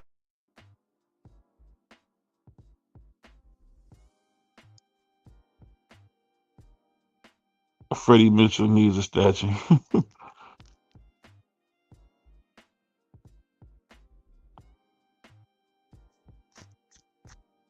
I don't know what just happened, y'all, but I think everybody just cut out. I think that's a sign from the heavens, man. It's time for us to get out of here. I see y'all. I think I might come back Saturday for the Wardley fight. Oh, okay. Can you hear us? I hear you. Okay. Yeah, we're gonna be back for the Wardley fight. Hey, and Coach got to see Fabio Wardley, so he said he approved of him. So we're gonna get to see the next heavyweight champ on Saturday, man. I wasn't hip to him. He tough. Y'all hit me to him. Yeah, he's nice, man. He a nice He ain't little that fighter. guy, bro. Man, you still, man, didn't I just tell you Ron Jaworski? Stop, man. Ron Jaworski is that guy. Shout out to Ron Jaworski, man. Nah, Jaws. They like Jaws in the city though. Jaws got golf courses and stuff out here. They love Jaws out here. Ron Jaworski played football when men played football. Yeah, no doubt. That's when they only had one helmet that they all had to share. Man, with that one bar across the front of that, Ron Jaworski was doing it. Yeah, Ron Jaworski was doing it, man. Hey, ain't no doubt about that. Somebody said there would be no Mamba slander of DP. Man, yeah, Mamba is the greatest. Yeah, Mamba is the greatest. It's funny people say that because when he was alive. When he was alive, I remember being a Kobe fan. None of y'all niggas said nothing about it when he was alive. Everybody was like, "Oh, he made Shaq leave." You know, Shaq had to run out the whole restaurant to save his marriage because of Shaq, because of Kobe. Man, Kobe Bryant is the second greatest basketball player to ever put a pair of shoes on, behind Michael Jordan. No, he's not Listen better to than me, Bron, Coach. listen. Let me tell you. Listen, what I'm saying. Take Mike and LeBron. Kobe did more with less than they did with more. LeBron and Mike were athletically gifted. Kobe was a regular size hand dude. For his height, he jumped regular. Everything Kobe had was average. If you put Kobe Bryant's stats and abilities, not his stats from his career, but just his body, size, hands, all that shit, you couldn't tell me which one of the NBA players he was. Mm. But when I'll you give put you that because Michael Jordan held that ball like it was a grapefruit. and LeBron James came in the league looking like Hulk Hogan. He was a physical specimen. Kobe wasn't even one of them things. Kobe did more with less than other dudes did with more. Yeah, I'll give you that because he was not a high flyer, not like that, and he definitely wasn't physically gifted like that. No. When you look at his body of work, number 8 and 24 gave you the exact same career. Yeah, I don't know how he pulled that off. Number 8 and 24. I thought Kobe was nice though. I thought that like he took what Jordan did and then like took it to another level, bro. Yeah, but he ain't take it to another level. Only thing he had different that Jordan didn't have was the 3-ball. What? That was well, he had a lot more. You tripping? Cut it out. You tripping? Come on, man. Oh, I gotta sing the song to you, Bernard. He is me. Way more. I am him. Like Mike. If I could Mike be had like endorsements Mike. and commercials and stuff, but when you get on the floor, Kobe had like a lot more. His left hand I'm was a Kobe better than fan. Michael I'm a Jordan. Kobe fan. Kobe known for telling that young girl, "Don't leave this room." Michael Jordan didn't have a better left hand than Kobe Bryant. Kobe Bryant had a deeper bag, and you want to know why? Because he had to do 16 moves to get to the cup. Mike did one move, blow by you, or he turned and faded away. Two moves different too. Yeah. They'll let everybody sit on one side of the court while Mike go 1-on-1. And then LeBron was so big, he either blowing by you or he going through you. So you right. Thank you. Kobe had to do 16 moves to get to the basket. Don't talk. That's my man. But Mike gave you 2 moves. He backed you down in the post, or he gave you that blow by.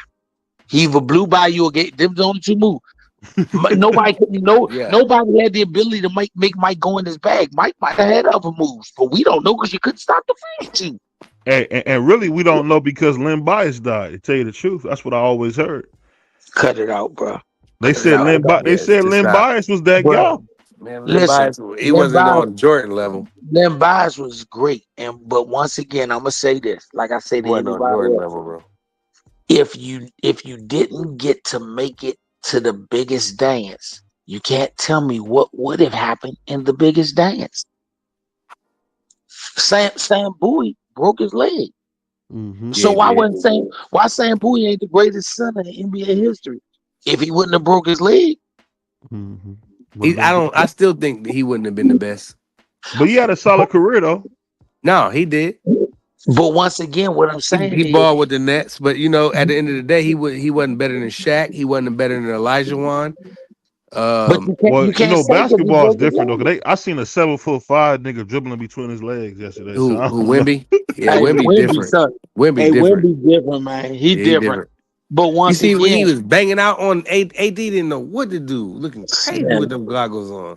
The game done changed because if this was the 80s and he did that, they'd have put a forearm in his chest. They would have broke him in half. Man, he would have been. Man, he would just think he wouldn't have been in the NBA because no team would have took a chance on making him their center. Nope. No team would have took a chance on making him their franchise center. He would have got smoked. Ralph Sampson was big like that. And they was all coked up in the 80s too. He would have got smoked. Can you imagine if Sean Bradley was playing NBA basketball today? He'd be a 2 guard. He'd be garbage. He'd be a 2 guard. and garbage. All they're gonna tell them to do is jack up trays. I watched Wemby do the step back snatch, jump, step back on a 3 and hit. I was like, damn. I was like, man, that's how Tom Chambers and niggas should have played. Look, you gotta thank Kevin Garnett, because Kevin Garnett refused to let them make him a center. Mm-hmm. And every center that came after him that refused to be a center, they owe Kevin Garnett a Rolls Royce. Yeah, Because they Kevin tried to make Garnett KG was like, I'm a small forward out here. Y'all tripping. Small forward. And then he told the NBA when he did the interview and said, "Do you know why I can handle the ball? Because I didn't go to college." He said they would have put my back to the basket, I would have lost my ball handling ability. Mm-hmm. So please respect KG for what he did for the evolution of the big man. Yeah. And then you know who else don't get no love? That damn Bobo. What they act like Wembanyama's the first. See, this is what I don't like. Cause I like Wembanyama, don't get me wrong. But Bobo was doing that way before anybody even knew who Wembanyama was, bro. But they say Bobo attitude and his work ethic is gonna have him out of the NBA, and he likes fashion more than the NBA. That's what they said. Bobo will give you 3 highlights with 19 turnovers. Yeah, but when he was balling like the end of last year with Kevin Durant on Phoenix, I thought that he understood the assignment. I was like, okay, he got it now because he got all the abilities to do it, and he got it. You know, he was balling. Go look at his numbers at the end of last year with Phoenix, and now he's not even on the roster, bro. Listen, they was good because Kevin Garnett told him after practice one day, "You dribble that motherfucker more than 2 times and don't pass it back to me, I'm gonna slap you." Yeah, see, man, he should have stood his ground 7-7. I wouldn't let nobody do that to me, but all right, I don't want to hold it. We'll be on here till 1 o'clock in the morning, man. Go ahead, BBL. He already fell asleep. Lord have mercy. Well, to all the great folks out there in TV land, it's been fun. We'll do it again tomorrow. Yes, Signing indeed. off for Chuck Willery and the Gong Show. We're out. Oh God, man. That was crazy. Man, shout out to you, Coach, man. Brother Bernard, man. I appreciate you pulling up here, man. Shout out to your son, Jalil, man. I hope y'all get y'all title shot, man. We pulling for y'all, man. And y'all good brothers, man. And we signing off. BVO. Peace. We out.